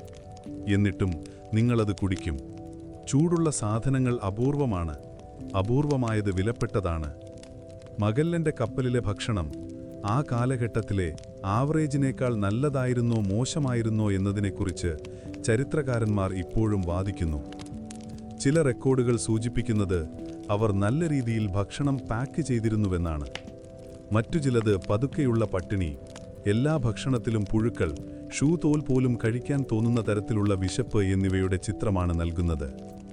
നല്ല ദിവസങ്ങളിൽ നിങ്ങൾ മീൻ പിടിക്കും, വശങ്ങളിൽ നിന്ന് ചൂണ്ടയിടുന്നു. എന്നിട്ട് എന്തെങ്കിലും കൊത്തുമ്പോൾ അവധി ദിവസത്തെ കുട്ടികളെപ്പോലെ ക്രൂ ആവേശത്തോടെ ചാടി എഴുന്നേൽക്കും. ഒരാൾ പറയുന്നു താൻ പിടിച്ചത് തന്നോട് പൊരുതാൻ ശ്രമിച്ച പറക്കും മീനാണെന്ന്. മറ്റൊരാൾ ഒരു ബൂട്ട് പിടിച്ചു. കടലിലെ കഥകളെക്കുറിച്ച് ഇനി ആരും ചിരിക്കുന്നില്ല. അവ പകുതി പ്രാർത്ഥനകളും പകുതി ഹലൂസിനേഷൻസുമാണ്. പാചകക്കാർ അവരുടെ പരമാവധി ചെയ്യുന്നു. അവർ എപ്പോഴും എണ്ണ പുരണ്ട നിലയിൽ സൂട്ടും ഫിഷ് ബോൺസും മണക്കുന്ന ആടുന്ന ഗാലിയിൽ അയൺ പോട്ട്സിനു മുകളിൽ വിയർക്കുന്നു. അവരിലൊരാൾ, എസ്തേബൻ എന്ന ഒറ്റക്കണ്ണനായ ആൾ, സ്പൈസ് മാഷ് എന്നൊരു സാധനമുണ്ടാക്കിയിട്ടുണ്ട്. കടുകുമണികളും പഴയ വിനിഗറും കല്ലുകൊണ്ട് അരയ്ക്കാൻ കഴിയുന്ന എല്ലാം ചേർത്ത ഒരു മിശ്രിതം. അദ്ദേഹം അത് എല്ലാത്തിലും ചേർക്കുന്നു. അതൊരു ഹെൽപ്പുമാകുന്നില്ല. പക്ഷേ നിങ്ങളെങ്കിലും അദ്ദേഹത്തിന് നന്ദി പറയുന്നു. കാരണം ഈ യാത്രയിൽ ഭക്ഷണം മെച്ചപ്പെടുത്താൻ ശ്രമിക്കുന്ന ആരും ഒരു ഹീറോയാണ്. ഇന്ന് ആരോ ഒരു ബാരൽ ബിസ്ക്കറ്റിൽ ജീവനുള്ള ഒരു ബീറ്റിലിനെ കണ്ടെത്തി. അത് നല്ല അടയാളമാണോ എന്നതിനെക്കുറിച്ച് ഒരു ചെറിയ ഡിബേറ്റ് നടന്നു. ജീവനുള്ള ബഗ്സ്, എന്നാൽ ടെക്നിക്കലി ഭക്ഷണം ഇപ്പോഴും കഴിക്കാൻ കൊള്ളാം എന്നർത്ഥം. ഒടുവിൽ അത് പകുത്ത് ഷെയർ ചെയ്തു. ഭക്ഷണസമയം കലാപസമയവും കൂടിയാണ്. നിശബ്ദമായ പിറുപിറുപ്പുകൾ, വക്രദൃഷ്ടികൾ, നിങ്ങൾ എവിടെയാണെന്നും ഓഫീസർമാരെന്താണ് ചെയ്യുന്നതെന്ന് അവർക്കറിയാമോ എന്നതിനെക്കുറിച്ചുള്ള രഹസ്യ ചർച്ചകൾ. സ്പാനിഷ് ഓഫീസർമാർ ഇതിനകം തന്നെ മഗല്ലന്റെ അധികാരത്തോട് അസംതൃപ്തരായിരുന്നു. ആരും കേൾക്കുന്നില്ല എന്ന് കരുതുന്ന സമയത്ത് മന്ദസ്വരത്തിൽ സംസാരിക്കുന്നു. നിങ്ങൾ അതെല്ലാം കേൾക്കുന്നു. മറ്റെല്ലാവരും കേൾക്കുന്നു. വൈനിനേക്കാൾ വേഗത്തിൽ സംഘർഷങ്ങൾ പുളിക്കുന്നു. കൂടുതൽ ഉപ്പെടുത്തതിന് ഒരു പെറ്റി ഓഫീസർക്ക് അടികിട്ടി. ഒരു പാചകക്കാരനെ ഉള്ളി സൂക്ഷിച്ചു വയ്ക്കുന്നു എന്ന് കുറ്റപ്പെടുത്തി. ചെറിയ അച്ചടക്കരാഹിത്യം പോലും മഗല്ലൻ വേഗത്തിലുള്ള ശിക്ഷകൾ കൊണ്ട് നേരിട്ടു. വിശപ്പ് അപകടകരമാണെന്ന് അദ്ദേഹത്തിനറിയാം. അത് ശരീരത്തെ മാത്രമല്ല തിന്നുന്നത്, അത് വിശ്വാസം, ക്ഷമ, അനുസരണ എന്നിവയെയും കടിച്ചു തിന്നുന്നു.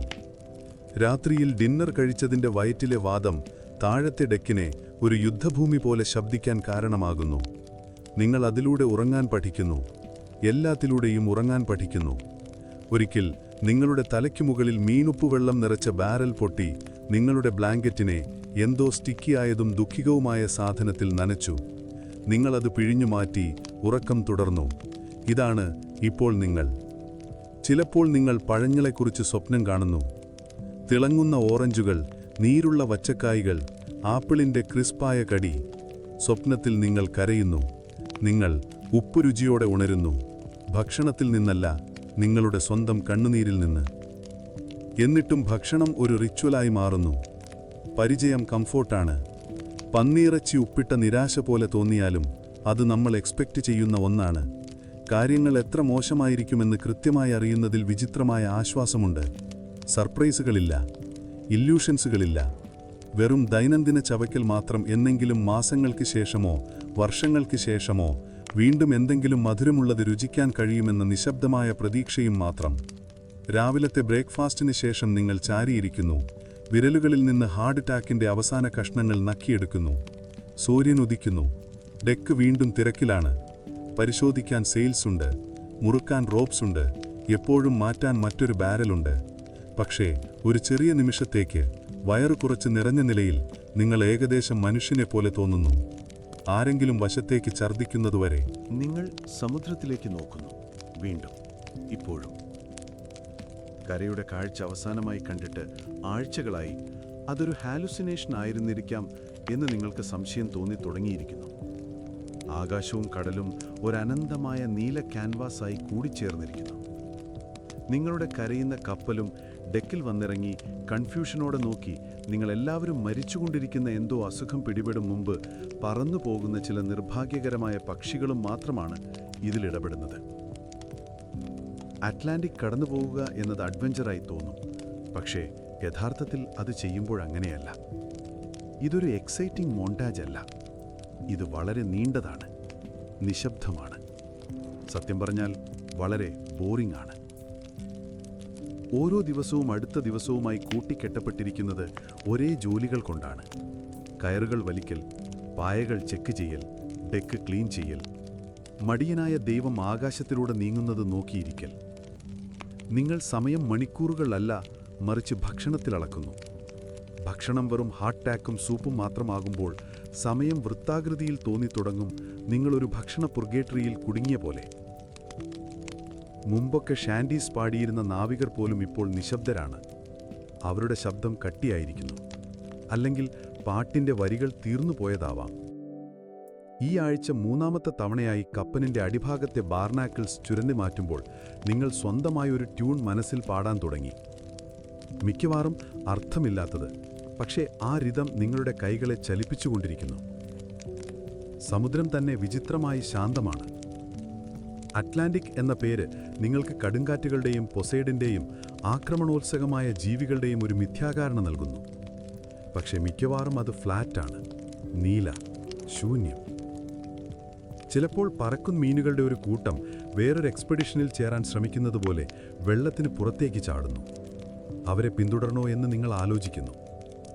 കഴിഞ്ഞ രാത്രി ഒരു മെർമെയ്ഡിനെ കണ്ടെന്ന് ആരോ സത്യം ചെയ്തു പറയുന്നു. തിരമാലകളിൽ നിന്ന് ആരുടെയോ സംസാരം കേട്ടെന്ന് മറ്റൊരാൾ പറയുന്നു. നിങ്ങൾ ഇനി ചിരിക്കുന്നില്ല. ഈ യാത്രയിൽ ഓഫീസേഴ്സിനെ പോലെ തന്നെ ഡെലീരിയവും ഒരു യാത്രക്കാരനാണ്. ഒരു രാവിലെ കപ്പലിൻ്റെ അരികിൽ ഒരു തിമിംഗലം ഉയർന്നു വന്നു. അത് വളരെ വലുതും ബാർനാക്കിൾസ് നിറഞ്ഞതും പതുക്കെ നീങ്ങുന്നതുമായിരുന്നു. നിങ്ങൾ വശത്തേക്ക് ചാഞ്ഞ അതുമായി കണ്ണിൽ കണ്ണു നോക്കി. ഒരു നിമിഷം നിങ്ങൾ പരസ്പരം മനസ്സിലാക്കി. തെറ്റായ യാത്രാ തീരുമാനങ്ങൾ എടുത്ത രണ്ട് സ്തനികൾ. മഗല്ലൻ മുഴുവനും തനിച്ചാണ് കഴിയുന്നത്.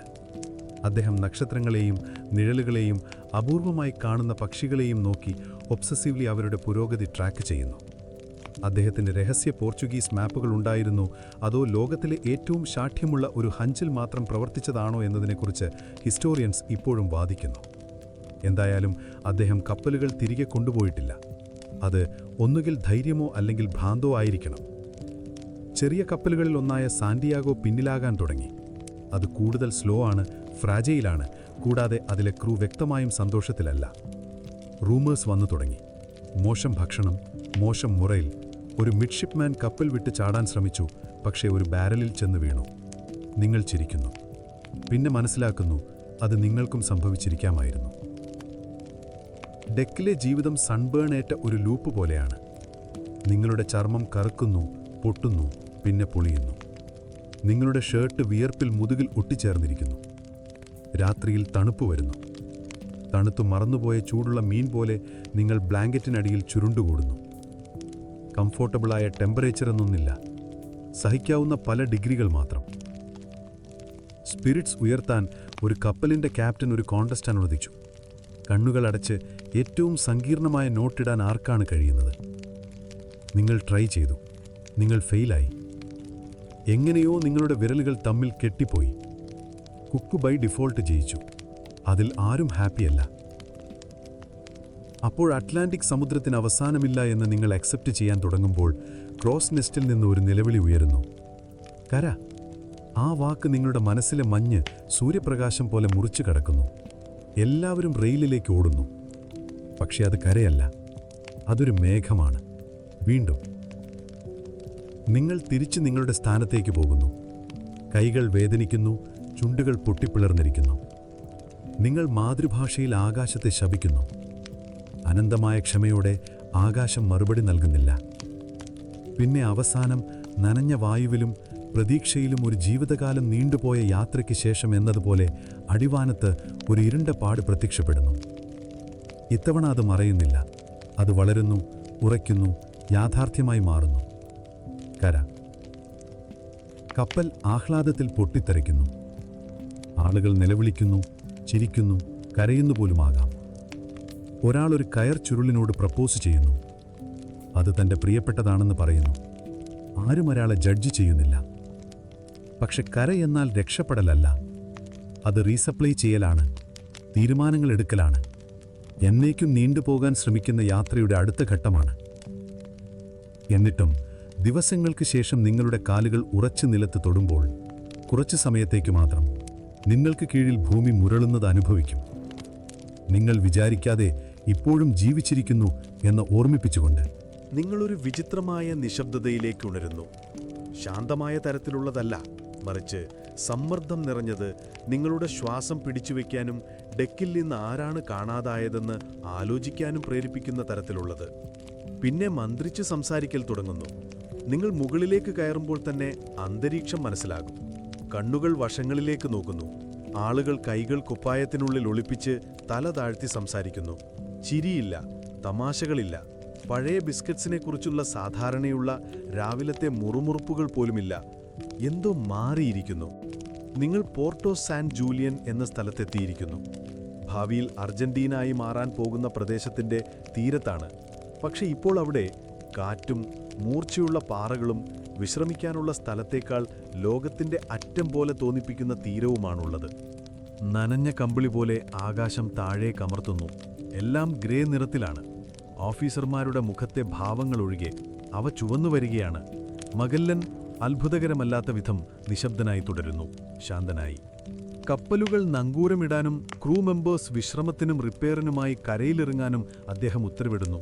പക്ഷേ വിശ്രമം ആരുടെയും മനസ്സിലില്ല. കലാപം തുടങ്ങുന്നത് എല്ലാ കലാപങ്ങളും തുടങ്ങുന്നതുപോലെ ഡിന്നറിലൂടെയാണ്. കൃത്യമായി പറഞ്ഞാൽ സ്പാനിഷ് ക്യാപ്റ്റന്മാരുടെ തമ്മിലുള്ള ഒരു രഹസ്യ ഡിന്നറിലാണ്. സാൻ ആന്റോണിയോയിലെ ഹുവാൻ ഡെ കാർത്തഗിനെയും കൺസെപ്ഷനിലെ ഗാസ്പർ ഡെക് വെസാദയും വിക്ടോറിയയിലെ ലൂയിസ് ഡി മെൻഡോസയും ബാക്കിയുള്ള കുറച്ചു വൈനിൻ്റെ അകമ്പടിയോടെ ആദ്യം മുതൽ അവരുടെ മനസ്സിൽ തിളച്ചു മറിഞ്ഞിരുന്ന എല്ലാ പരാതികളും അവർ പുറത്തെടുക്കുന്നു. എന്തിനാണ് നമ്മൾ ഇപ്പോഴും ഒരു പോർച്ചുഗീസ് കമാൻഡറിനെ പിന്തുടരുന്നത്? എന്തിനാണ് ഭക്ഷണം കുറഞ്ഞു വരുന്നത്? എന്തിനാണ് നമ്മൾ ലോകത്തിന്റെ അറ്റത്ത് വിന്ററിലേക്ക് സെയിലിംഗ് ചെയ്യുന്നത്? വ്യക്തമായും ഈ മീറ്റിംഗിലേക്ക് നിങ്ങളെ ക്ഷണിച്ചിട്ടില്ല. പക്ഷേ സ്കർവി പടരുന്നതിനേക്കാൾ വേഗത്തിൽ അപവാഹങ്ങൾ പരക്കുന്നു. നിങ്ങൾ മന്ത്രിച്ച് സംസാരിക്കുന്നതിലൂടെ കാര്യങ്ങൾ കൂട്ടിച്ചേർക്കുന്നു. പിറ്റേ ദിവസം രാവിലെ സാൻ ആന്റോണിയോയും കൺസെപ്ഷനും ഓർഡേഴ്സ് അനുസരിക്കാൻ വിസമ്മതിച്ചു. അവർ അക്ഷരാർത്ഥത്തിൽ കപ്പലുകൾ തിരിച്ചുവിട്ടു.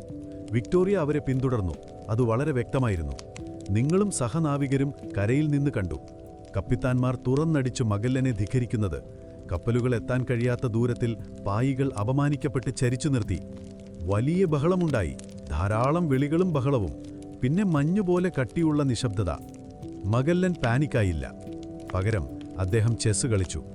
അക്ഷരാർത്ഥത്തിലല്ല, പക്ഷെ അങ്ങനെ തന്നെയാണ് തോന്നുക. രാത്രിയുടെ മറവിൽ വിക്ടോറിയയിൽ കയറാൻ വിശ്വസ്തരായ ആളുകളെ അയച്ചു. അവർ അത് വേഗത്തിലും നിശബ്ദവും അദ്ദേഹം വെറുതെ പറയുകയല്ല എന്ന് എല്ലാവരെയും ഓർമ്മിപ്പിക്കാൻ വേണ്ടത്രയും അക്രമവും ഉപയോഗിച്ച് ചെയ്തു. ലൂയിസ് ഡി മെൻഡോസ സഹായത്തിന് വിളിക്കാൻ പോലും കഴിയുന്നതിനു മുൻപ് അയാളുടെ സ്വന്തം ഡെക്കിൽ വെച്ച് കുത്തിക്കൊല്ലപ്പെട്ടു. ബാക്കിയുള്ളവർ സറണ്ടർ ചെയ്തു. ആ രാത്രി നിങ്ങൾ ഉറങ്ങുന്നില്ല. കലാപത്തെ പേടിച്ചിട്ടല്ല, പക്ഷേ അത് എത്ര അടുത്താണ് വിജയിക്കാൻ പോയതെന്ന് മനസ്സിലായതുകൊണ്ടാണ്. മഗല്ലൻ ആക്ഷൻ എടുത്തില്ലായിരുന്നെങ്കിൽ, ആളുകൾ കൂടെ നിന്നില്ലായിരുന്നെങ്കിൽ, അദ്ദേഹം ഭൂമിയുടെ അറ്റത്തൊരു ഉൾക്കടലിൽ നല്ല ഉദ്ദേശങ്ങളും ഉപ്പിട്ട പന്നിയിറച്ചിയും മാത്രമായി തനിച്ചാകുമായിരുന്നു. പ്രത്യാഘാതങ്ങൾ ഉടനെ തന്നെ ഉണ്ടായി. ഗാസ്പർ ഡെ ക്വെസാദയുടെ തലവെട്ടി. മഗല്ലന്റെ ഏറ്റവും വലിയ ക്രിട്ടിക്കായിരുന്ന കാർത്തകനെ ഒരു പുരോഹിതനും കുറച്ച് സപ്ലൈസും നൽകി ഒറ്റപ്പെടുത്തി, ഉപേക്ഷിച്ചു. ലോങ് ബോട്ട് തുഴഞ്ഞുപോകുന്നതിന്റെ ശബ്ദവും കടൽക്കാക്കകളുടെ ശബ്ദവും കേൾക്കാം. പക്ഷേ ആരും തിരിഞ്ഞു നോക്കുന്നില്ല. മഗല്ലൻ ഓവർ റിയാക്ട് ചെയ്തോ എന്നത് ചരിത്രകാരന്മാർ ഇന്നും വാദിക്കുന്നു. ചിലർ പറയുന്നു മ്യൂട്ടിനേഴ്സിന് ശരിയായ കാരണങ്ങളുണ്ടായിരുന്നു. ഭട്ടി, മഞ്ഞ്, മാപ്പില്ലാതെ ഒരു സ്വപ്നത്തിന് പിന്നാലെ പോകുന്ന ഒരു നേതാവ്.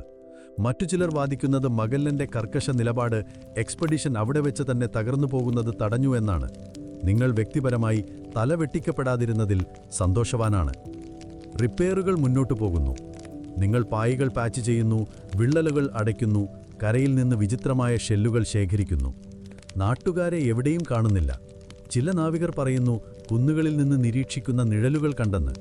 മറ്റു ചിലർ പറയുന്നു ഭൂമിയിലെ ആത്മാക്കൾ കോപിച്ചിരിക്കുന്നു എന്ന്. ഒരാൾ സുരക്ഷയ്ക്കായി ട്രിനിഡാഡിന്റെ ഹള്ളിൽ ഒരു പ്രൊട്ടക്റ്റീവ് സിംബൽ കൊത്തിവെക്കുന്നു. രാത്രിയിൽ കടൽത്തീരത്ത് തീകൾ മിന്നിമറിയുന്നു. ആളുകളിപ്പോൾ അടുത്തടുത്തിരിക്കുന്നു. ചൂടിനല്ല, പകരം പങ്കിടുന്ന അസ്വസ്ഥതയിൽ. അതിരുവിട്ടവർക്ക് എന്ത് സംഭവിച്ചുവെന്ന് നിങ്ങളെല്ലാവരും കണ്ടു. ഒരു പുതിയ തിരിച്ചറിവുണ്ട്. മഗല്ലൻ വെറും ചാർജിലല്ല, കുടുക്കിയാൽ അപകടകാരിയാണ്. പക്ഷേ അതിലൊരു വിചിത്രമായ ആശ്വാസമുണ്ട്. തിരിച്ചു പോകാൻ പറ്റാത്ത വിധം ദൂരമെത്തിയരിവിടെ ഒരുപക്ഷെ അപകടം തന്നെയാണ് വേണ്ടത്. ദിവസങ്ങൾ കൂടുതൽ തണുത്തുവരുന്നു. പായികളിൽ മഞ്ഞു പിടിക്കുന്നു. ശ്വാസം ചെറിയ പുക പോലെ പുറത്തുവരുന്നു. എലികളും മന്ദഗതിയിലാകുന്നു. നിങ്ങൾക്കോർമ്മയുള്ള എല്ലാ ദൈവങ്ങളോടും ശാപവും പ്രാർത്ഥനയും മുറുമുറുത്തുകൊണ്ട് നിങ്ങൾ തുണികൾ കൊണ്ട് ശരീരം പൊതിയുന്നു. ഒരു രാത്രി മഞ്ഞു പെയ്യുന്നു. പൊടിഞ്ഞ പഞ്ചസാര പോലെ ഡെക്കിനെ മൂടുന്ന നിശബ്ദമായ വെളുത്ത പൊടി. നിങ്ങൾ ഉറക്കമില്ലാതെ കിടന്നത് താഴേക്ക് വീഴുന്നത് കാണുന്നു. വിചിത്രമായൊരു സമാധാനം അനുഭവിക്കുന്നു. അപ്പോൾ യാതൊരു മുന്നറിയിപ്പുമില്ലാതെ മഗല്ലൻ ഓർഡർ കൊടുക്കുന്നു. വീണ്ടും സെയിൽ ചെയ്യാനുള്ള സമയമായി. പ്രസംഗമൊന്നുമില്ല, ആഘോഷങ്ങളൊന്നുമില്ല. മഞ്ഞുകൊണ്ട് വിറച്ച ഫിരലുകൾ കൊണ്ട് കയറുകൾ അഴിക്കുന്ന നാവികരും കാറ്റേറ്റ് കരയുന്ന പായികളും മാത്രം. പോർട്ടോ സാൻ ജൂലിയൻ നിങ്ങൾക്ക് പിന്നിൽ മങ്ങിപ്പോകുന്നു. മഞ്ഞുപിടിച്ച തീരത്തിലെ ചാരനിറത്തിലുള്ള ഒരു പാടുപോലെ. 2 കപ്പലുകൾ കുറഞ്ഞും 3 ക്യാപ്റ്റന്മാർ കുറഞ്ഞും മഗല്ലനെ ഇനിയൊരിക്കലും കുറച്ച് കാണരുതെന്ന നിശബ്ദമായ ഒരു പ്രതിജ്ഞയോടെയും നിങ്ങളത് പിന്നിലേക്ക് ഉപേക്ഷിക്കുന്നു. കാറ്റിപ്പോൾ കൂടുതൽ തണുത്തിരിക്കുന്നു. അത് നിങ്ങളുടെ വൂൾക്കോട്ടിനെ കീറിക്കടന്ന് നിങ്ങളുടെ ധൈര്യത്തിന്റെ അതിരുകൾ കണ്ടെത്തുന്നു. സദേൺ ഹെമിസ്ഫിയറിലെ ശീതകാലം ശാന്തമല്ല. അത് കപ്പലിന്റെ റിഗ്ഗിങ്ങിലൂടെ ഗർജിക്കുന്നു. നിങ്ങളുടെ ശ്വാസം വാക്യങ്ങൾക്കിടയിൽ മരവിപ്പിക്കുന്നു. ഡെക്കിനെ വഴുവഴുപ്പുള്ള മഞ്ഞുപാളികൾ കൊണ്ട് നിറയ്ക്കുന്നു. പായകൾ കട്ടിയായിരിക്കുന്നു. കയറുകൾ നിങ്ങളുടെ വിരലുകളെ ചുട്ടുപൊള്ളിക്കുന്നു. കാറ്റുപോലും കത്തികൾ കൊണ്ട് മൂർച്ചയേറിയതായി തോന്നുന്നു. നിങ്ങൾ തെക്കോട്ട് പോകുകയാണ്. ഇപ്പോഴും നിങ്ങൾ സാധ്യമെന്ന് കരുതിയതിനേക്കാൾ അപ്പുറം. മിക്ക മാപ്പുകളും കലാത്മകമായ സമുദ്ര ഭീകരജീവികളിലേക്കും ചുഴലുന്ന അലങ്കാര മേഘങ്ങളിലേക്കും നീങ്ങി അവസാനിക്കുന്നതിനപ്പുറം. മഗല്ലൻ വിശ്വസിക്കുന്നത് സ്ട്രെയിറ്റ് എവിടെയോ ഇവിടെയാണെന്നാണ്. സൗത്ത് അമേരിക്കയുടെ ഭൂഭാഗത്തിലൂടെ കടന്ന് പസഫിക്കിലേക്ക് നയിക്കുന്ന ഒരു രഹസ്യ കടലെടുക്ക്. മറ്റാരും അത്ര ഉറപ്പിച്ചു പറയുന്നില്ല. നിങ്ങളുടെ ഇടതുവശത്തെ തീരം ഒരു പൊട്ടിയ താടിയെല്ലിനെപ്പോലെ മുറിഞ്ഞും ഭയപ്പെടുത്തുന്നതുമാണ്. മഞ്ഞു മൂടിയ പർവ്വതങ്ങളും മുകളിലേക്ക് കോരിയെടുക്കുന്നത് പോലെ തോന്നുന്ന കറുത്ത പാറകളും പച്ച വെൽവെറ്റിൽ അടക്കിവെച്ച രഹസ്യങ്ങൾ പോലെ തോന്നുന്ന തിങ്ങിയ കാടുകളും കാണാൻ പാകത്തിന് നിങ്ങൾ സമീപത്തുകൂടി യാത്ര ചെയ്യുന്നു. കരയിൽ ചില മൃഗങ്ങളെ അപൂർവമായി കാണാം. നിങ്ങൾക്ക് പേരു പറയാൻ കഴിയാത്ത ജീവികൾ. ചിലത് ഓസ്ട്രിച്ചിനെ പോലെ തോന്നും. മറ്റുള്ളവ കണ്ണിമ്മി വെട്ടുമ്പോഴേക്കും അപ്രത്യക്ഷമാകുന്ന വെറും രൂപങ്ങൾ മാത്രം. ഒരു ഉച്ചയ്ക്ക് കരയിൽ നിന്ന് തിരിച്ചെത്തിയ ഒരു ചെറിയ ബോട്ട് ഞെട്ടിക്കുന്ന വാർത്ത കൊണ്ടുവന്നു. അവർ ഭീമാകാരന്മാരെ കണ്ടുമുട്ടിയിരിക്കുന്നു. യഥാർത്ഥ ഭീമാകാരന്മാരെ. കുറഞ്ഞപക്ഷം നാവികരവരെ വിവരിക്കുന്നത് ഇങ്ങനെയാണ്: 10 അടി അടിയും ഫറുകൊണ്ട് മൂടപ്പെട്ട ഇടിമുഴക്കം പോലെയുള്ള ശബ്ദവും ബാരൽ പോലെയുള്ള കാലുകളും. എന്താണ് കൃത്യമായി കണ്ടതെന്ന് ഹിസ്റ്റോറിയൻസ് ഇപ്പോഴും വാദിക്കുന്നു. ഒരുപക്ഷേ പാറ്റഗോണിയയിലെ നാടോടികളായ തെഹുവൽച്ചെ ജനതയായിരിക്കാം. അവർ യൂറോപ്യൻ സ്റ്റാൻഡേർഡ്സ് വെച്ച് ഉയരമുള്ളവരായിരുന്നു. എന്നിട്ടും അത്ര മിത്തിക്കലായി ഒന്നുമല്ല. എന്നിട്ടും ഈ യാത്രയിൽ റിയാലിറ്റി എത്ര പെട്ടെന്ന് നാടൻ കഥകളിലേക്ക് മാറുന്നു എന്നത് നിങ്ങൾക്കിഷ്ടമാണ്. അടുത്ത സ്കൗട്ട് തിരിച്ചുവന്ന് വഴി പറഞ്ഞു തന്ന ഒരു സംസാരിക്കുന്ന ഡോൾഫിനെ കണ്ടു എന്ന് പറയുമെന്ന് നിങ്ങൾ പ്രതീക്ഷിക്കുന്നു. ഭീമാകാരന്മാരുടെ കഥ വീഞ്ഞുപോലെ പരക്കുന്നു. ആളുകൾ വലിയ രൂപങ്ങളുടെ ചിത്രങ്ങൾ വരയ്ക്കുന്നു. അവർക്ക് പേരുകൾ നൽകുന്നു. അവർക്കായി പുതിയ ഭാഷകൾ സൃഷ്ടിക്കുന്നു. തണുപ്പും ബോരടിയും നിങ്ങളുടെ സങ്കല്പങ്ങളിൽ വിചിത്രമായ മാറ്റങ്ങൾ വരുത്തിയിരിക്കുന്നു. അപ്പോഴാണ് ദുരന്തം സംഭവിക്കുന്നത്. ഫ്ലീറ്റിലെ ഏറ്റവും ദുർബലമായ സാന്റിയാഗോ കപ്പലിനെ തീരം സ്കൗട്ട് ചെയ്യാൻ മുന്നോട്ടയക്കുന്നു. എന്നാൽ അതൊരു കൊടുങ്കാറ്റിൽ തകർന്നു പോകുന്നു. കപ്പൽ പാറകളിൽ തകർന്ന് കടൽത്തടി പോലെ തല്ലിത്തകർക്കുന്നു. അത്ഭുതകരമായി ക്രൂ അതിജീവിക്കുകയും മഞ്ഞുകടിയേറ്റും ക്ഷീണിതരുമായി കരവഴി വടക്കോട്ട് നടന്നു തിരിച്ചുവരുന്നു. നിങ്ങൾ അവരെ കപ്പലിലേക്ക് കയറ്റാൻ ഹെൽപ്പ് ചെയ്യുന്നു. ഒരാളുടെ വിരലുകൾ മഞ്ഞുകട്ട പോലെ മരവിച്ചിരിക്കുന്നു. മറ്റൊരാൾ നിങ്ങളുടെ തോളിൽ നിയന്ത്രണമില്ലാതെ കരയുന്നു. ആ രാത്രി മഗല്ലൻ ഒന്നും പറയുന്നില്ല. അദ്ദേഹം മാപ്പിലേക്ക് മാത്രം നോക്കിക്കൊണ്ടിരിക്കുന്നു. അദ്ദേഹത്തിൻ്റെ ശാന്തതയ്ക്ക് പിന്നിൽ കുറഞ്ഞുവരുന്ന സാധ്യതകളുമായി ചൂതാട്ടം കളിക്കുകയാണെന്ന് നിങ്ങൾ മനസ്സിലാക്കുന്നു. നിങ്ങൾ എന്തായാലും തെക്കോട്ട് തുടരുന്നു. കടൽ ഇടുങ്ങുന്നു. ഇരുവശങ്ങളിലും കരഭാഗം അടുത്തുവരുന്നു. മറഞ്ഞുകിടക്കുന്ന ജലപ്രവാഹങ്ങളും അസാധ്യമായ വളവുകളും നിറഞ്ഞ നീണ്ട വളഞ്ഞുപുളഞ്ഞൊരു ചാനൽ രൂപപ്പെടുത്തുന്നു. Straight of Magellan. ആരും ഇതുവരെ അങ്ങനെ വിളിക്കാൻ ധൈര്യപ്പെടുന്നില്ല. ഫ്യോഡുകളും ക്ലിഫുകളും ഇല്യൂഷനുകളും നിറഞ്ഞ ഒരു ലാബിരിന്താണത്. ഒരു തെറ്റായ നീക്കം മൂടൽ മഞ്ഞിൽ വിഴുങ്ങപ്പെട്ട ഒരു ഭൂതത്തെ പോലെ കപ്പൽ മഞ്ഞിൽ അപ്രത്യക്ഷമാകും. നിങ്ങൾ ജാഗ്രതയോടെ യാത്ര ചെയ്യുന്നു. Crew high അലേർട്ടിലാണ്. ആഴമളക്കാൻ കയറുകളിടുന്നതും തിരമാലകൾക്ക് താഴെയുള്ള പാറകൾക്കായി ശ്രദ്ധിച്ചു കേൾക്കുന്നതും തുടർച്ചയായി നടക്കുന്നു. നിശബ്ദത ഭയാനകമാണ്. പക്ഷികളില്ല, ശബ്ദങ്ങളില്ല. വെള്ളത്തിലേക്ക് വീഴുന്ന മഞ്ഞുകട്ടകൾക്കിടയിലുള്ള ശബ്ദം മാത്രം. സ്ട്രെയിറ്റ് കടക്കാൻ 3 ആഴ്ചയിലധികം എടുക്കുന്നു. എല്ലാ ദിശകളിൽ നിന്നുമുള്ള കാറ്റുമായി പോരാടിയാണ് ദിവസങ്ങൾ കടന്നുപോകുന്നത്. രാത്രികൾ നീണ്ടതും ഉറക്കമില്ലാത്തതുമാണ്. നിങ്ങൾ ചൂടുള്ള തീയും യഥാർത്ഥ കിടക്കുകളും സാധാരണ സമയത്ത് ഉദിക്കുന്ന സൂര്യനെയും കുറിച്ച് സ്വപ്നം കാണുന്നു. മഗല്ലൻ മുന്നോട്ടു പോകാൻ നിർബന്ധം പിടിക്കുന്നു. ഒരു ചാനൽ അവസാനിക്കുമ്പോൾ അദ്ദേഹം മറ്റൊന്ന് ട്രൈ ചെയ്യുന്നു. ഒരു കപ്പൽ പിറകിൽ വരുമ്പോൾ ഇരുട്ടിൽ ടോർച്ച് കൊണ്ട് സിഗ്നൽ ചെയ്യുന്നു. അതിലൊരു ശാഠ്യത്തിൻ്റെ താളമുണ്ട്. എന്തോ അത് വർക്ക് ചെയ്യാൻ തുടങ്ങുന്നു. മഗല്ലൻ സ്ട്രെയിറ്റിൽ എവിടേക്കാണ് പോകുന്നതെന്ന് യഥാർത്ഥത്തിൽ അറിയുമായിരുന്നോ അതോ അത് വെറും ഭാഗ്യമായിരുന്നു എന്നതിനെക്കുറിച്ച് ഹിസ്റ്റോറിയൻസ് ഇപ്പോഴും വാദിക്കുന്നു. ചിലർ പറയുന്നു അദ്ദേഹം പഴയ നാട്ടുകാരുടെ കഥകൾ പിന്തുടർന്നുവെന്ന്. മറ്റു ചിലർ പറയുന്നു സെലസ്റ്റിയൽ ഗൈഡൻസ് ആയിരുന്നുവെന്ന്. രണ്ടും കൂടിയായിരുന്നു. കൂടാതെ ധൈര്യവും എന്നാണ് നിങ്ങൾ സംശയിക്കുന്നത്. അവസാനം ചാനൽ തുറക്കുന്നു. പെട്ടെന്ന് അത് അവിടെയുണ്ട്. പസഫിക്. വിശാലം, നീല, ശാന്തം. ആഴ്ചകൾ നീണ്ട കൊടുങ്കാറ്റിന് ശേഷം ഭൂമി തന്നെ ഒരു വലിയ നെടുവീർപ്പ് വിട്ടതുപോലെ സമുദ്രം ശാന്തവും അനന്തവുമായി നിങ്ങൾക്ക് മുന്നിൽ പരന്നുകിടക്കുന്നു. നിങ്ങൾ റെയിലിംഗിലേക്ക് നടന്ന് നോക്കി നിൽക്കുന്നു. ഇതാണത്. അമേരിക്കകൾക്കപ്പുറത്തുള്ള കടൽ. സ്പൈസ് ഐലൻഡ്സിലേക്കുള്ള വഴി. മെഗല്ലന്റെ വലിയ വാഗ്ദാനം. ക്രൂ കൂടി നോക്കി നിന്നു. ചിലർ ആർപ്പു വിളിച്ചു, ചിലർ കരഞ്ഞു. ഒരാൾ മുട്ടുകുത്തി ഡെക്കിൽ ചുംബിച്ചു. നിങ്ങൾ കണ്ണുകൾ അടച്ച് ശ്വാസമെടുത്തു. ഇവിടെ മണം വ്യത്യസ്തമാണ്. ചീഞ്ഞ മണം കുറച്ച് കുറവും സാധ്യതകളുടെ മണം കൂടുതലുമാണ്. മഗല്ലൻ അതിന് മാർ പാസിഫിക്കോ എന്ന് പേരിട്ടു. നിങ്ങൾ ചിരിക്കാതിരിക്കാൻ ശ്രമിച്ചു. ആ പേര് നിലനിൽക്കില്ല എന്ന് നിങ്ങൾക്ക് സംശയമുണ്ട്. പക്ഷെ ഇപ്പോൾ കാറ്റ് മൃദുവായി വീശുന്നു. പായകൾ നിറഞ്ഞിരിക്കുന്നു. കപ്പലുകൾ ഒരു സ്വപ്നത്തിലൂടെയുള്ള മന്ത്രിച്ചു പറച്ചിൽ പോലെ മുന്നോട്ട് നീങ്ങുന്നു. നിങ്ങൾ പസഫിക്കിലേക്ക് യാത്ര ചെയ്യുന്നു. നിങ്ങൾ സ്പൈസ് ഐലൻഡ്സിലേക്ക് യാത്ര ചെയ്യുന്നു. പസഫിക് ഒരു റിവാർഡ് പോലെ തോന്നുമെന്ന് നിങ്ങൾ പ്രതീക്ഷിച്ചിരുന്നു. എല്ലാ കൊടുങ്കാറ്റുകൾക്കും കലാപങ്ങൾക്കും മഞ്ഞുകടിക്കും ശേഷം ഈ വിശാലമായ നീലവിസ്തൃതി നിങ്ങളുടെ ആശ്വാസമാകേണ്ടതായിരുന്നു. ചൂടുള്ള വെള്ളത്തിലേക്കും സുഗന്ധമുള്ള കാറ്റിലേക്കും ഒരുപക്ഷെ 2 or 3 പൈനാപ്പിളിലേക്കുമുള്ള സുഖകരമായ യാത്ര. പക്ഷെ അങ്ങനെയല്ല. പസഫിക് വളരെ വലുതാണ്, സങ്കല്പത്തിനും അപ്പുറം. അത് വിചിത്രമായി നിശബ്ദവുമാണ്. ആദ്യത്തെ ആഴ്ച കഴിഞ്ഞപ്പോൾ മാർ പസഫിക്, സമാധാനപരമായ കടൽ എന്ന പേരൊരു ക്രൂരമായ തമാശ പോലെ തോന്നി. കൊടുങ്കാറ്റില്ല, ശരി, പക്ഷെ കാറ്റുമില്ല. പായ്ക്കൾ ക്ഷീണിച്ച കുടികൾ പോലെ തൂങ്ങിക്കിടക്കുന്നു. കപ്പലുകൾ നീങ്ങുന്നില്ല, ഒഴുകുകയാണ്. മരിച്ചതുപോലെ തോന്നുന്ന ഇത്ര ശാന്തമായ സമുദ്രത്തിൽ ഇഞ്ചിഞ്ചായി ഇഴയുകയാണ്. നിങ്ങൾ കാറ്റിനെ മിസ് ചെയ്യാൻ തുടങ്ങി. എന്തെങ്കിലും ഉണ്ടാകണമെന്ന് ആഗ്രഹിക്കാൻ തുടങ്ങി. ഭക്ഷണം കുറഞ്ഞു കുറഞ്ഞു വരികയാണ്. ബിസ്ക്കറ്റിന്റെ പൊടിയും അപൂർവമായി കിട്ടുന്ന എലികളും മാത്രമാണ് ബാക്കി. ആദ്യം എലികൾ ഒരു ശല്യമായിരുന്നു. ഇപ്പോൾ അവ റേഷനായി മാറി. നിങ്ങൾ ഒരെണ്ണത്തെ പിടിക്കും, തോലുരിക്കും, ഓക്കുമരത്തിന്റെ കഷ്ണം കൊണ്ട് പുകച്ചു വേവിക്കും. അത് നാണക്കേടിന്റെയും ജീവിതം നിലനിർത്തലിന്റെയും രുചിയാണ്. നിങ്ങൾ തോല് വേവിക്കുന്നു. അതെ, യഥാർത്ഥ തോൽ, ഷൂവിന്റെ അടിഭാഗം, ബെൽറ്റിന്റെ കഷ്ണങ്ങൾ, ആണിയടിക്കാത്ത എന്തും. പഴയ നാവികർ പറയുന്നു ഇത് മുമ്പും ചെയ്തിട്ടുണ്ടെന്ന്. കൊളംബസിന്റെ ക്രൂ ദിവസങ്ങളോളം ബെൽറ്റ് സൂപ്പ് കുടിച്ചാണ് കഴിഞ്ഞത് എന്നവർ പറയുന്നു. പതുക്കെ ചവച്ച് തിന്നാനും അതിന് രുചിയുണ്ടെന്ന് സ്വയം വിശ്വസിപ്പിക്കാനും നിങ്ങൾ പഠിക്കുന്നു.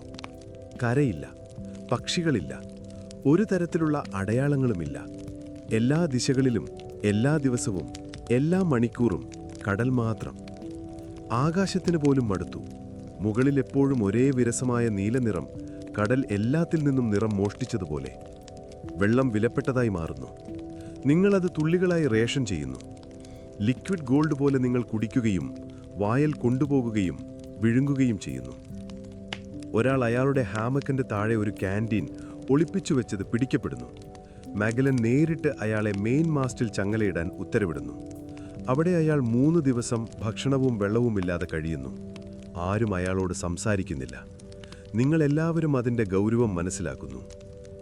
രോഗം നിശബ്ദമായി വരുന്നു. മോണകളിൽ നിന്ന് രക്തം വരുന്നതും സന്ധികൾ വീർക്കുന്നതുമായി ആരംഭിക്കുന്നു. പിന്നെ തല്ലാടുന്നു. കാരണമില്ലാതെ ചർമ്മത്തിൽ ബ്രൂസ് ഉണ്ടാകുന്നു. സ്കർവി വന്നിരിക്കുന്നു. അത് മുട്ടിവിളിച്ചു വരുന്നില്ല. ഒരാഴ്ചയ്ക്കുള്ളിൽ 3 പേരെ നിങ്ങൾ നഷ്ടപ്പെടുന്നു. നിങ്ങൾ അവരുടെ ശരീരങ്ങൾ പഴയ സെയിൽ ക്ലോത്തിൽ പൊതിഞ്ഞ് കല്ലുകൾ കെട്ടി ഭാരം കൂട്ടി കടലിലേക്ക് വിടുന്നു. ഓരോ സ്പ്ലാഷും നിശബ്ദതയിലെ ഒരു വിരാമചിഹ്നം പോലെയാണ്. പ്രാർത്ഥനകളില്ല, കയറുകൾ കരയുന്ന ശബ്ദവും ഹൃദയങ്ങൾ ചുരുങ്ങുന്നതും മാത്രം. നിങ്ങൾ മഴയെക്കുറിച്ച് സ്വപ്നം കാണാൻ തുടങ്ങുന്നു. കുടിക്കാൻ വേണ്ടി പോലുമല്ല, വെറുതെ അത് ഫീൽ ചെയ്യാൻ വേണ്ടി. നിങ്ങളുടെ ശരീരം എന്തെങ്കിലും കൊണ്ട് നനയണമെന്ന് നിങ്ങൾ ആഗ്രഹിക്കുന്നു. പക്ഷെ മേഘങ്ങൾ വരുന്നില്ല. കോപിഷ്ഠനായ മേൽനോട്ടക്കാരനെ പോലെ സൂര്യൻ മുകളിൽ നിന്ന് നോക്കുന്നു. ഈ അസാധ്യമായ ആഴ്ചകളിൽ മഗല്ലൻ എങ്ങനെ നിയന്ത്രണം നിലനിർത്തി എന്നതിനെക്കുറിച്ച് ചരിത്രകാരന്മാർ ഇപ്പോഴും വാദിക്കുന്നു. ചിലർ പറയുന്നത് അത് വെറും ഡിസിപ്ലിൻ ആയിരുന്നു എന്നാണ്. മറ്റു ചിലർ കരുതുന്നു കലാപം ചെയ്യാൻ പോലും ജനങ്ങൾക്ക് ശക്തിയില്ലായിരുന്നു എന്നാണ്. കുറച്ചുപേർ പറയുന്നു അപ്പോഴേക്കും വേറെ എന്ത് ചെയ്യണമെന്ന് അവർക്കറിയില്ലായിരുന്നു എന്നാണ്. നിങ്ങൾ ചെറിയ റിച്വൽസിൽ പിടിച്ചുമുറുക്കുന്നു. കപ്പലിന്റെ കയറുകളിൽ കെട്ടുകളിടുന്നു. അത് ആവശ്യമുള്ളതുകൊണ്ടല്ല, പക്ഷെ നിങ്ങളുടെ വിരലുകൾക്ക് എന്തെങ്കിലും ചെയ്യാൻ കിട്ടാൻ വേണ്ടി മാത്രം. നിങ്ങൾക്ക് നന്നായി ഓർമ്മയില്ലാത്ത നാട്ടിലെ ഒരു പാട്ട് നിങ്ങൾ മൂളുന്നു. നിങ്ങൾ ഇപ്പോഴും നിലനിൽക്കുന്നു എന്ന് സ്വയം ഓർമ്മിപ്പിക്കാൻ എന്ന പോലെ. ഒരു ദ്വീപ് എന്ന് പറയാൻ പറ്റില്ല കൃത്യമായി. ഒരു പൊട്ട്, ചക്രവാളത്തിൽ കാണാൻ പറ്റുന്ന ഒരു നേർത്ത രൂപം. പക്ഷേ അത് റിയലാണ്. നിങ്ങൾക്കത് നേരിട്ട് കാണുന്നതിന് മുൻപേ മണമറിയും. നനഞ്ഞ മണ്ണ്, പച്ചപ്പ് കലർന്ന ഉപ്പുരസമുള്ള കാറ്റ്. അതൊരു പവിഴപ്പുറ്റാണ്. വലിയ കാര്യമൊന്നുമല്ല, പക്ഷേ അവിടെ തേങ്ങയുണ്ട്. യഥാർത്ഥ തേങ്ങ. നിങ്ങളൊരു കല്ലുകൊണ്ടത് പൊട്ടിച്ച് ഒരു അത്ഭുതം പോലെ കുടിക്കുന്നു. വെള്ളം മധുരമാണ്. ചെത്ത് സോകം പോലെയാണ്. കുറച്ച് നാട്ടുകാർ ഔട്ട്റിങ്കറിൽ തുഴിഞ്ഞു വരുന്നു. കൗതുകത്തോടെ, ജാഗ്രതയോടെ. നിങ്ങൾ കച്ചവടം ചെയ്യാൻ ശ്രമിക്കുന്നു. നിങ്ങൾ ചെറിയ ആഭരണങ്ങൾ, ലോഹക്കഷ്ണങ്ങൾ, തുണി എന്നിവ ഓഫർ ചെയ്യുന്നു. പകരം അവർ നിങ്ങൾക്ക് പേരറിയാത്ത പഴങ്ങൾ, മിനുക്കിയ വെള്ളി പോലെ തിളങ്ങുന്ന മീനുകൾ, സുരയിൽ വെള്ളവും എന്നിവ തരുന്നു. നിങ്ങൾക്ക് കരച്ചിൽ വരാറായി. പക്ഷെ നിങ്ങൾക്ക് അവിടെ നിൽക്കാൻ പറ്റില്ല. മഗല്ലൻ അടുത്ത ചക്രവാളത്തിനപ്പുറം സ്പൈസ് ഐലൻഡ്സ് ഉണ്ട് എന്ന് വിശ്വസിക്കുന്നു. അങ്ങനെ നിങ്ങൾ വീണ്ടും യാത്ര തിരിച്ചു. ആഴ്ചകൾക്ക് ശേഷം ആദ്യമായി വയറ് നിറഞ്ഞ നിലയിൽ. അത് വലിയ കാര്യമൊന്നുമല്ല, പക്ഷെ അത് മതി. നിങ്ങൾ ആ ചെറിയ ദ്വീപ് പിന്നിലാക്കി.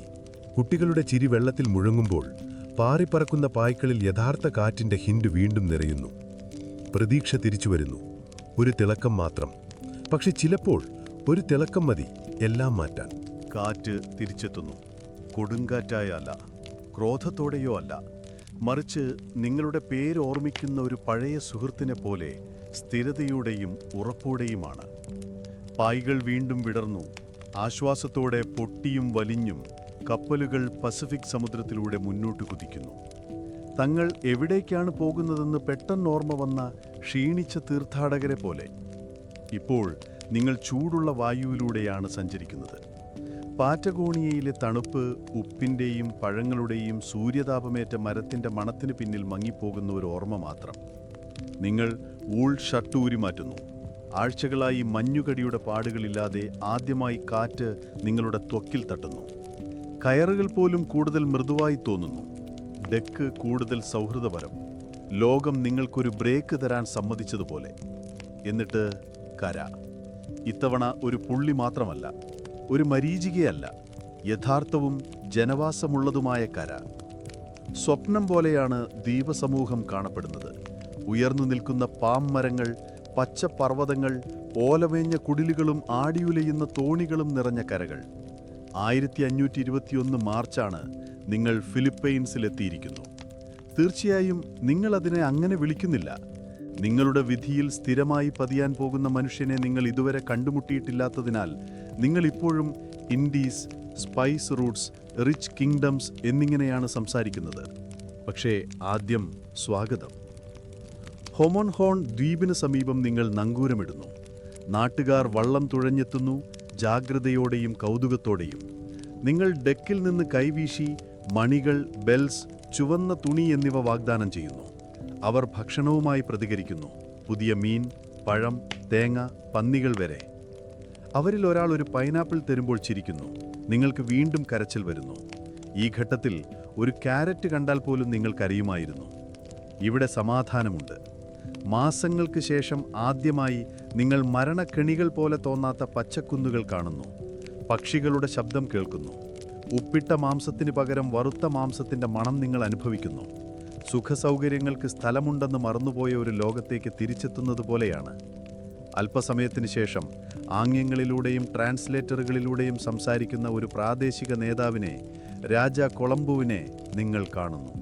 ഉയരമുള്ളവനും സ്ഥിരോത്സാഹിയും അദ്ദേഹം മാറുമ്പോൾ തിളങ്ങുന്നത് പോലെ തോന്നുന്ന ടാറ്റൂകൾ കൊണ്ട് നിറഞ്ഞവനുമാണ് അദ്ദേഹം.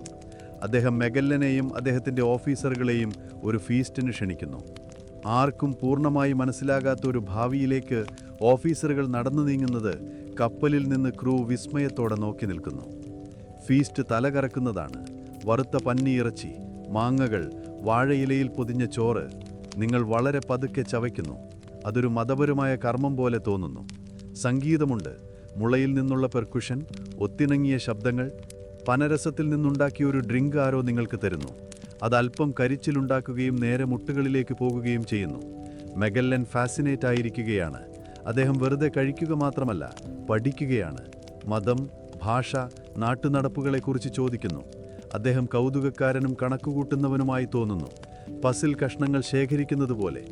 ഇവിടെ അദ്ദേഹത്തിൻ്റെ ഉദ്ദേശങ്ങൾ നയതന്ത്രികമായിരുന്നോ, മതപരമായിരുന്നോ, അതോ തന്ത്രപരമായിരുന്നോ എന്നതിനെക്കുറിച്ച് ചരിത്രകാരന്മാർ ഇപ്പോഴും വാദിക്കുന്നു. അതെല്ലാം കൂടിയതായിരുന്നു എന്നാണ് നിങ്ങൾ കരുതുന്നത്. മെഗല്ലൻ ഒരിക്കലും ഒരു കാര്യവും പകുതി വഴിയിൽ നിർത്തുന്ന ആളല്ല. എപ്പോഴേ അദ്ദേഹം പെട്ടെന്ന് മറ്റൊരു ഭരണാധികാരിയെ കണ്ടുമുട്ടുന്നു. സബുവിലെ രാജ ഹുമാബോനിനെ. കാര്യങ്ങൾ കൂടുതൽ സീരിയസ് ആവുന്നു. ഹുമാബോൻ ശക്തനും ബഹുമാനിക്കപ്പെട്ടവനും കപ്പലുകളും വിചിത്രമായ ആയുധങ്ങളുമായി വന്ന സൂര്യതാപമേറ്റ വിദേശിയിൽ താൽപ്പര്യം കാണിക്കുന്നവനുമാണ്. മെഗല്ലൻ സഖ്യം, മതം, വ്യാപാരം എന്നിവ വാഗ്ദാനം ചെയ്യുന്നു. ഹുമാബോൻ വിശ്വാസം വാഗ്ദാനം ചെയ്യുന്നു. ഒരു ബാപ്റ്റിസം അറേഞ്ച് ചെയ്യപ്പെടുന്നു. അദ്ദേഹവും നൂറുകണക്കിന് അനുയായികളും കടൽ തീരത്ത് നടന്ന മാസ സെറമണിയിൽ ക്രിസ്ത്യാനിറ്റിയിലേക്ക് മതം മാറുന്നു. അത് ഗ്രാൻഡായിരുന്നു, അത് പൊളിറ്റിക്കലായിരുന്നു. തീർച്ചയായും അതെല്ലാവരും അപ്രൂവ് ചെയ്തതുമല്ല. ഒരു ക്രൂസ് പിടിച്ചുകൊണ്ട് അരപ്പം വെള്ളത്തിലേക്ക് ഇറങ്ങിയ മെഗല്ലനെ നിങ്ങൾ സൈഡിൽ നിന്ന് വീക്ഷിക്കുന്നു. പുതുതായി ബാപ്റ്റൈസ് ചെയ്യപ്പെട്ടവർ കൺഫ്യൂസ്ഡാങ്കിലും അനുസരണയോടെ കൈകൾ ഉയർത്തുന്നു. കുറച്ച് പ്രായമുള്ള പുരുഷന്മാർ നെറ്റിച്ചുളിയുന്നു. ആ നോട്ടം നിങ്ങൾക്കറിയാം. മ്യൂട്ടിനിക്ക് മുമ്പ് നിങ്ങളുടെ ഷിപ്പ്മേറ്റ്സിൻ്റെ മുഖത്തുണ്ടായിരുന്ന അതേ നോട്ടം. എന്നിട്ടും ആ നിമിഷത്തിൽ എല്ലാം സാധ്യമാണെന്ന് തോന്നി. ഈ വിചിത്രമായ ദ്വീപസമൂഹം യാത്രയുടെ അവസാനമാകുമെന്ന് പോലെ മെഗല്ലൻ ഒരു ക്യാപ്റ്റനേക്കാൾ കൂടുതൽ, ഒരു പ്രോഫറ്റിനോട് കൂടുതൽ അടുത്തെന്തോ ആയി മാറുന്ന സ്ഥലം. പക്ഷേ സമാധാനം ശുദ്ധജലം പോലെ ഈ യാത്രയിൽ കൂടുതൽ നേരം നിലനിൽക്കുന്നില്ല. ഈ പുതിയ സഖ്യത്തിൽ അത്ര സന്തോഷമില്ലാത്ത എതിർനേതാക്കളുടെ വിസ്പേഴ്സ് ഉണ്ട്. പ്രത്യേകിച്ച് ഒരാൾ നൈറ്റ് ക്യാമ്പ് ഫയറിൽ പറയുന്ന കഥകളിൽ വലിയൊരു സാന്നിധ്യമായി മാറുന്നു. സമീപത്തെ മക്ടാൻ ദ്വീപിലെ റൂളറായ ലാപ്പുലാപ്പു. അദ്ദേഹം മതം മാറിയ ആളല്ല, സഖ്യകക്ഷിയുമല്ല, ക്രൂശിനോടോ കിരീടത്തോടോ അഭിനിവേശമില്ലാത്ത ആൾ. മെഗല്ലൻ തീർച്ചയായും ഇതിനെ ഒരു ചലഞ്ചായി കാണുന്നു. നിങ്ങൾ തീർച്ചയായും ഇതിനെ ക്ഷിതിജത്തിൽ രൂപം കൊള്ളുന്ന ഒരു ദിവാകരമായി കാണുന്നു. പക്ഷേ ഇപ്പോൾ ദ്വീപ് ഇപ്പോഴും സജീവമാണ്. ഭക്ഷണം വന്നുകൊണ്ടേയിരിക്കുന്നു. സൂര്യൻ പ്രകാശിച്ചുകൊണ്ടേയിരിക്കുന്നു. ഒരവസാന രാത്രിയിൽ നിങ്ങൾ വയറ് നിറഞ്ഞ് മരത്തിലൂടെ വീശുന്ന കാറ്റോടെ ഉറച്ച നിലത്തുറങ്ങുന്നു. ബഹുവച്ച പ്രാപിച്ച മോശം കാര്യങ്ങൾ കഴിഞ്ഞുപോയി എന്ന വിഡ്ഢിത്തവും ക്ഷണികവുമായ തോന്നലോടെയാണ് നിങ്ങൾ ഉറങ്ങുന്നത്. അതങ്ങനെയല്ല. ഈ പുതിയ സഖ്യത്തിൽ അത്ര സന്തോഷമില്ലാത്ത എതിർ നേതാക്കളുടെ വിസ്പേഴ്സ് ഉണ്ട്. പ്രത്യേകിച്ചൊരാൾ രാത്രി ക്യാമ്പ് ഫയറിൽ പറയുന്ന കഥകളിൽ വലിയൊരു സാന്നിധ്യമായി മാറുന്നു. സമീപത്തെ മാക്ടാൻ ദ്വീപിലെ ഭരണാധികാരിയായ ലാപ്പു. അദ്ദേഹം മതം മാറിയ ആളല്ല, സഖ്യകക്ഷിയുമല്ല, കുരിശിനോടോ കിരീടത്തിനോടോ അഭിനിവേശമില്ലാത്തയാൾ. മെജല്ലൻ തീർച്ചയായും ഇതിനൊരു ചാലഞ്ചായി കാണുന്നു. നിങ്ങൾ തീർച്ചയായും ഇതിനെ ക്ഷിതിജത്തിൽ രൂപപ്പെടുന്ന ഒരു ഡിസാസ്റ്ററായി കാണുന്നു. പക്ഷേ ഇപ്പോൾ ദ്വീപ് ഇപ്പോഴും സജീവമാണ്. ഭക്ഷണം വന്നുകൊണ്ടേയിരിക്കുന്നു. സൂര്യൻ പ്രകാശിച്ചുകൊണ്ടേയിരിക്കുന്നു. ഒരു അവസാന രാത്രിയിൽ നിങ്ങൾ വയറ് നിറഞ്ഞ് മരങ്ങളിലൂടെ വീശുന്ന കാറ്റോടെ ഉറച്ച നിലത്ത് ഉറങ്ങുന്നു. ഒരു പക്ഷേ ഏറ്റവും മോശം കാര്യങ്ങൾ കഴിഞ്ഞുപോയി എന്ന വിഡ്ഢിത്തവും ക്ഷണികവുമായ തോന്നലോടെ. അതങ്ങനെയല്ല. അദ്ദേഹം തൻ്റെ കൂടെ വരാൻ 60 പേരെ മാത്രം സെലക്ട് ചെയ്തു. ഹുമബോനിൽ നിന്നുള്ള റീൻഫോഴ്സ്മെൻറ്റ്സിൻ്റെ ഓഫേഴ്സ് നിരസിച്ചു. നമുക്കവരെ ആവശ്യമില്ല, അദ്ദേഹം പറഞ്ഞു. സ്പാനിഷ് സ്റ്റീൽ മതിയെന്ന് അവർ കാണണം. അത് ധൈര്യമാണോ അഹങ്കാരമാണോ എന്ന് നിങ്ങൾക്കറിയില്ല. പക്ഷേ ഇപ്പോൾ നിങ്ങളൊരു ലോങ് ബോട്ടിലാണ്. നിങ്ങൾ സ്വീകരിക്കാൻ താൽപ്പര്യമില്ലാത്ത ഒരു ദ്വീപിലേക്ക് ഇരുണ്ട വെള്ളത്തിലൂടെ തുഴഞ്ഞു പോകുന്നു. മഞ്ഞിനുള്ളിൽ നിന്ന് മാക്ടാൻ ഒരു മുഷ്ടി ചുരുട്ടിയെ പോലെ പ്രത്യക്ഷപ്പെടുന്നു. വെള്ളത്തിൻ്റെ ഒഴുക്ക് നിങ്ങൾക്കെതിരെ പ്രവർത്തിക്കുന്നു. ബോട്ട്സ് കരയിൽ നിന്ന് വളരെ ദൂരെ ഗ്രൗണ്ടാകുന്നു. നിങ്ങൾ അരയോളം വെള്ളത്തിലൂടെ കുറച്ചു മിനിറ്റുകൾ നടക്കുന്നു. ആർമർ നിങ്ങളുടെ കാൽമുട്ടുകളിൽ വലിഞ്ഞുകൊണ്ടിരിക്കുന്നു. ബൂട്ട്സിലേക്ക് വെള്ളം കയറുന്നു. ഉപ്പുവെള്ളം കാരണം നിങ്ങളുടെ മസ്കറ്റ് മിസ്ഫയർ ആകുന്നു. കടൽ തീരത്തിന് മുകളിൽ സൂര്യൻ ഉദിക്കുന്നു. മാക്ടാനിലെ വാരിയേഴ്സ് ഇതിനകം തന്നെ കാത്തിരിക്കുന്നു. അവർ ആക്രമിക്കുന്നില്ല. അവർ ഉയർന്നു നിൽക്കുന്നു. ഷീൽഡുകൾ തിളങ്ങുന്നു, കൈകളിൽ കുന്തങ്ങളുമായി. അവരുടെ നേതാവ് ലാപ്പു അവർക്കിടയിൽ നിൽക്കുന്നു. വെറുപ്പിൽ നിന്നും കൊത്തിയെടുത്ത ശില്പം പോലെ, ഷർട്ടില്ലാതെ, നിശബ്ദനായി. മെജല്ലൻ മുന്നോട്ട് നീങ്ങുന്നു. അയാൾ വിളിച്ചു പറയുന്നു. അയാൾ അവസാനമായി സമാധാനത്തിനൊരു അവസരം നൽകുന്നു. അതിന് മറുപടിയായി ഒരു കുന്തം അയാളുടെ ചെവിക്കരികിലൂടെ പറന്നുപോകുന്നു. പിന്നെ പെട്ടെന്നെല്ലാം തുടങ്ങുന്നു. നിങ്ങൾ പോരാടുന്നു. പക്ഷെ പ്രദേശം നിങ്ങൾക്കെതിരെയാണ്. പവിഴപ്പുറ്റുകൾ നിങ്ങളുടെ കാലുകൾ മുറിവേൽപ്പിക്കുന്നു. വെള്ളം നിങ്ങളുടെ കാലുകൾ വലിക്കുന്നു. നാട്ടുകാർ എളുപ്പത്തിൽ നീങ്ങുന്നു, നഗ്നപാതരായി, വേഗത്തിൽ, ഒന്നിച്ച്. അവർ മരങ്ങളിൽ നിന്നും കടൽ തീരത്ത് നിന്നും നിങ്ങൾ കാണാത്ത പാറകൾക്ക് പിന്നിൽ നിന്നും കൂട്ടമായി വരുന്നു. നിങ്ങളുടെ വാളുകൾ വീശുന്നതിനേക്കാൾ വേഗത്തിൽ അവരുടെ കുന്തങ്ങൾ ആഞ്ഞു വീശുന്നു. മുന്നിൽ വെച്ച് നിങ്ങൾ മെജല്ലനെ കാണുന്നു. വാളുയർത്തി ആ ബഹളത്തിൽ മുങ്ങിപ്പോകുന്ന കമാൻഡ്സുകൾ വിളിച്ചു പറയുന്നു. അയാൾ ഫോക്കസ്ഡ് ആയിരുന്നു, കമ്പോസ്ഡ് ആയിരുന്നു, കയ്യിൽ വെട്ടേറ്റതുവരെ. പിന്നെ കാലിലും. അദ്ദേഹം തടഞ്ഞു വീണു. മുഖത്തേറ്റ മറ്റൊരടി. അദ്ദേഹം തിരമാലകൾക്കിടയിൽ മുട്ടുകുത്തി വീണു. അദ്ദേഹത്തിൻ്റെ അവസാന വാക്കുകളെക്കുറിച്ച് ഹിസ്റ്റോറിയൻസ് ഇന്നും വാദിക്കുന്നു. അദ്ദേഹം ഹെൽപ്പിന് വിളിച്ചു എന്ന് ചിലർ പറയുന്നു. മറ്റു ചിലർ പറയുന്നത് തൻ്റെ ആളുകളോട് പിന്മാറി രക്ഷപ്പെടാൻ പറഞ്ഞുവെന്നാണ്. അദ്ദേഹം ഒന്നും മിണ്ടാതിരുന്നുവെന്നാണ് കുറച്ചുപേർ വിശ്വസിക്കുന്നത്. നിങ്ങൾ അദ്ദേഹം വീഴുന്നത് കാണുന്നു. നിങ്ങൾ തിരിയുന്നു. നിങ്ങൾ ഓടുന്നു. തിരിച്ചുള്ള ബോട്ട് യാത്ര നിങ്ങൾക്ക് ഓർമ്മയില്ല. ആ നിശബ്ദത മാത്രം. ആരും സംസാരിക്കുന്നില്ല, ആരും ഉച്ചത്തിൽ ശ്വസിക്കുന്നില്ല. ലോകത്തിൻ്റെ പകുതി ദൂരം നിങ്ങളെ നയിച്ച മനുഷ്യൻ പേരില്ലാത്ത ഒരു ബീച്ചിൽ മണ്ണിലേക്ക് രക്തം വാർന്നു മരിക്കുന്നത് നിങ്ങൾ കണ്ടിരിക്കുന്നു. സെബുവിൽ തിരിച്ചെത്തിയപ്പോൾ ഹുമബോൺ നിങ്ങളെ ശ്രദ്ധാപൂർവമായ സഹതാപത്തോടെ സ്വീകരിക്കുന്നു. അദ്ദേഹത്തിൻ്റെ സ്വരത്തിലൊരു മാറ്റം നിങ്ങൾ തിരിച്ചറിയുന്നു. ഇപ്പോൾ ആദരവ് കുറവാണ്, കൂടുതൽ കണക്കുകൂട്ടലുകൾ. നിങ്ങളിനി സ്പാനിഷ് സ്റ്റീലല്ല, നിങ്ങൾ മുറിലേറ്റ നായ്ക്കളാണ്. സൂര്യാസ്തമയത്തിന് മുൻപേ ലാപ്പു ലാപ്പു ഒരു ലെജൻഡായി മാറുന്നു. വെളുത്ത തൊലിയുള്ള വാറിയർ അധിനിവേശം നടത്താൻ ധൈര്യപ്പെട്ടതും മറ്റേതൊരു മനുഷ്യനെപ്പോലെയും വീണുപോയതുമായ അദ്ദേഹത്തിൻ്റെ വിജയത്തെക്കുറിച്ചുള്ള വാർത്ത ദ്വീപുകളിലൂടെ പരക്കുന്നു. ചിലർ ആഘോഷിക്കുന്നു, മറ്റു ചിലർ ദുഃഖിക്കുന്നു. പക്ഷെ കാലത്തിൻ്റെ മാറ്റം ആരും നിഷേധിക്കുന്നില്ല. ഇപ്പോൾ എക്സ്പെഡിഷൻ തുഴയില്ലാത്ത കപ്പൽ പോലെയാണ്. ഭൂമിയെ പായ്കൾ കൊണ്ട് പൊതിക്കാൻ കഴിയുമെന്ന് വിശ്വസിച്ച മനുഷ്യൻ പോയി. അദ്ദേഹം കീഴടക്കാൻ ശ്രമിച്ച അതേ കടൽ അദ്ദേഹത്തെ വിഴുങ്ങി. നിങ്ങൾ മുറിവേറ്റവരെ കുഴിക്കാൻ ഹെൽപ്പ് ചെയ്യുന്നു. കപ്പലിൻ്റെ അടിത്തട്ടിൽ നിന്ന് രക്തം ക്ലീൻ ചെയ്യുന്നു. നിങ്ങൾ തല താഴ്ത്തി പിടിക്കുന്നു. കാരണം ഭാവി അവ്യക്തമാണ്. ഒരിക്കൽ സ്വർഗം പോലെ തോന്നിയ ദ്വീപുകൾ ഇപ്പോൾ മറഞ്ഞിരിക്കുന്ന കത്തികൾ നിറഞ്ഞ മൈസു പോലെ തോന്നുന്നു. അടുത്തത് എന്താണ് സംഭവിക്കാൻ പോകുന്നത് എന്ന് നിങ്ങൾക്കറിയില്ല. പക്ഷേ ഇത് നിങ്ങൾക്കറിയാം. ഫെർഡിനാൻഡ് മെജലിൻ്റെ കഥ ഇവിടെ അവസാനിക്കുന്നു. അദ്ദേഹം കീഴടക്കാൻ ശ്രമിച്ച ലോകത്തിൻ്റെ അതിർത്തിൽ കൊടുങ്കാറ്റോ കലാപമോ അല്ല, മറിച്ച് ധൈര്യവും കൂർപ്പിച്ച ഒരു വടിയും മാത്രം ഉപയോഗിച്ച് തൻ്റെ വീട് സംരക്ഷിച്ച ഒരു മനുഷ്യനാണ് അദ്ദേഹത്തെ താഴ്ത്തിയത്. എന്നിട്ടും യാത്ര തുടരണം. കപ്പൽ വളരെ നിശബ്ദമാണ്. മാക്ടലിലെ ബീച്ചിൽ വെച്ച് മെജലൻ മരിച്ചിട്ട് ദിവസങ്ങൾ കഴിഞ്ഞു. പിന്നീടുള്ള നിശബ്ദത വെറും ദുഃഖം മാത്രമല്ല, അത് ആശയക്കുഴപ്പവും കൂടിയാണ്. നേതൃത്വത്തിൻ്റെ ശൂന്യത. നിങ്ങൾ ഓഫീസേഴ്സിനെ നോക്കുമ്പോൾ എല്ലാവരുടെയും മുഖത്തും ഒരേ ചോദ്യം കാണാം: ഇനി ആര്? വ്യക്തമായ ഉത്തരമില്ല. മെജല്ലന് അധികാരമുണ്ടായിരുന്നത് അദ്ദേഹത്തിൻ്റെ ടൈറ്റിൽ കൊണ്ട് മാത്രമല്ല, പക്ഷേ അദ്ദേഹമായിരുന്നു ആ യാത്ര, അതിൻ്റെ മാപ്പ്, അതിൻ്റെ ഉത്തേജനം. എല്ലാം ഒരുമിച്ച് പിടിച്ചു നിർത്തുന്ന പൊട്ടാത്ത നൂൽ.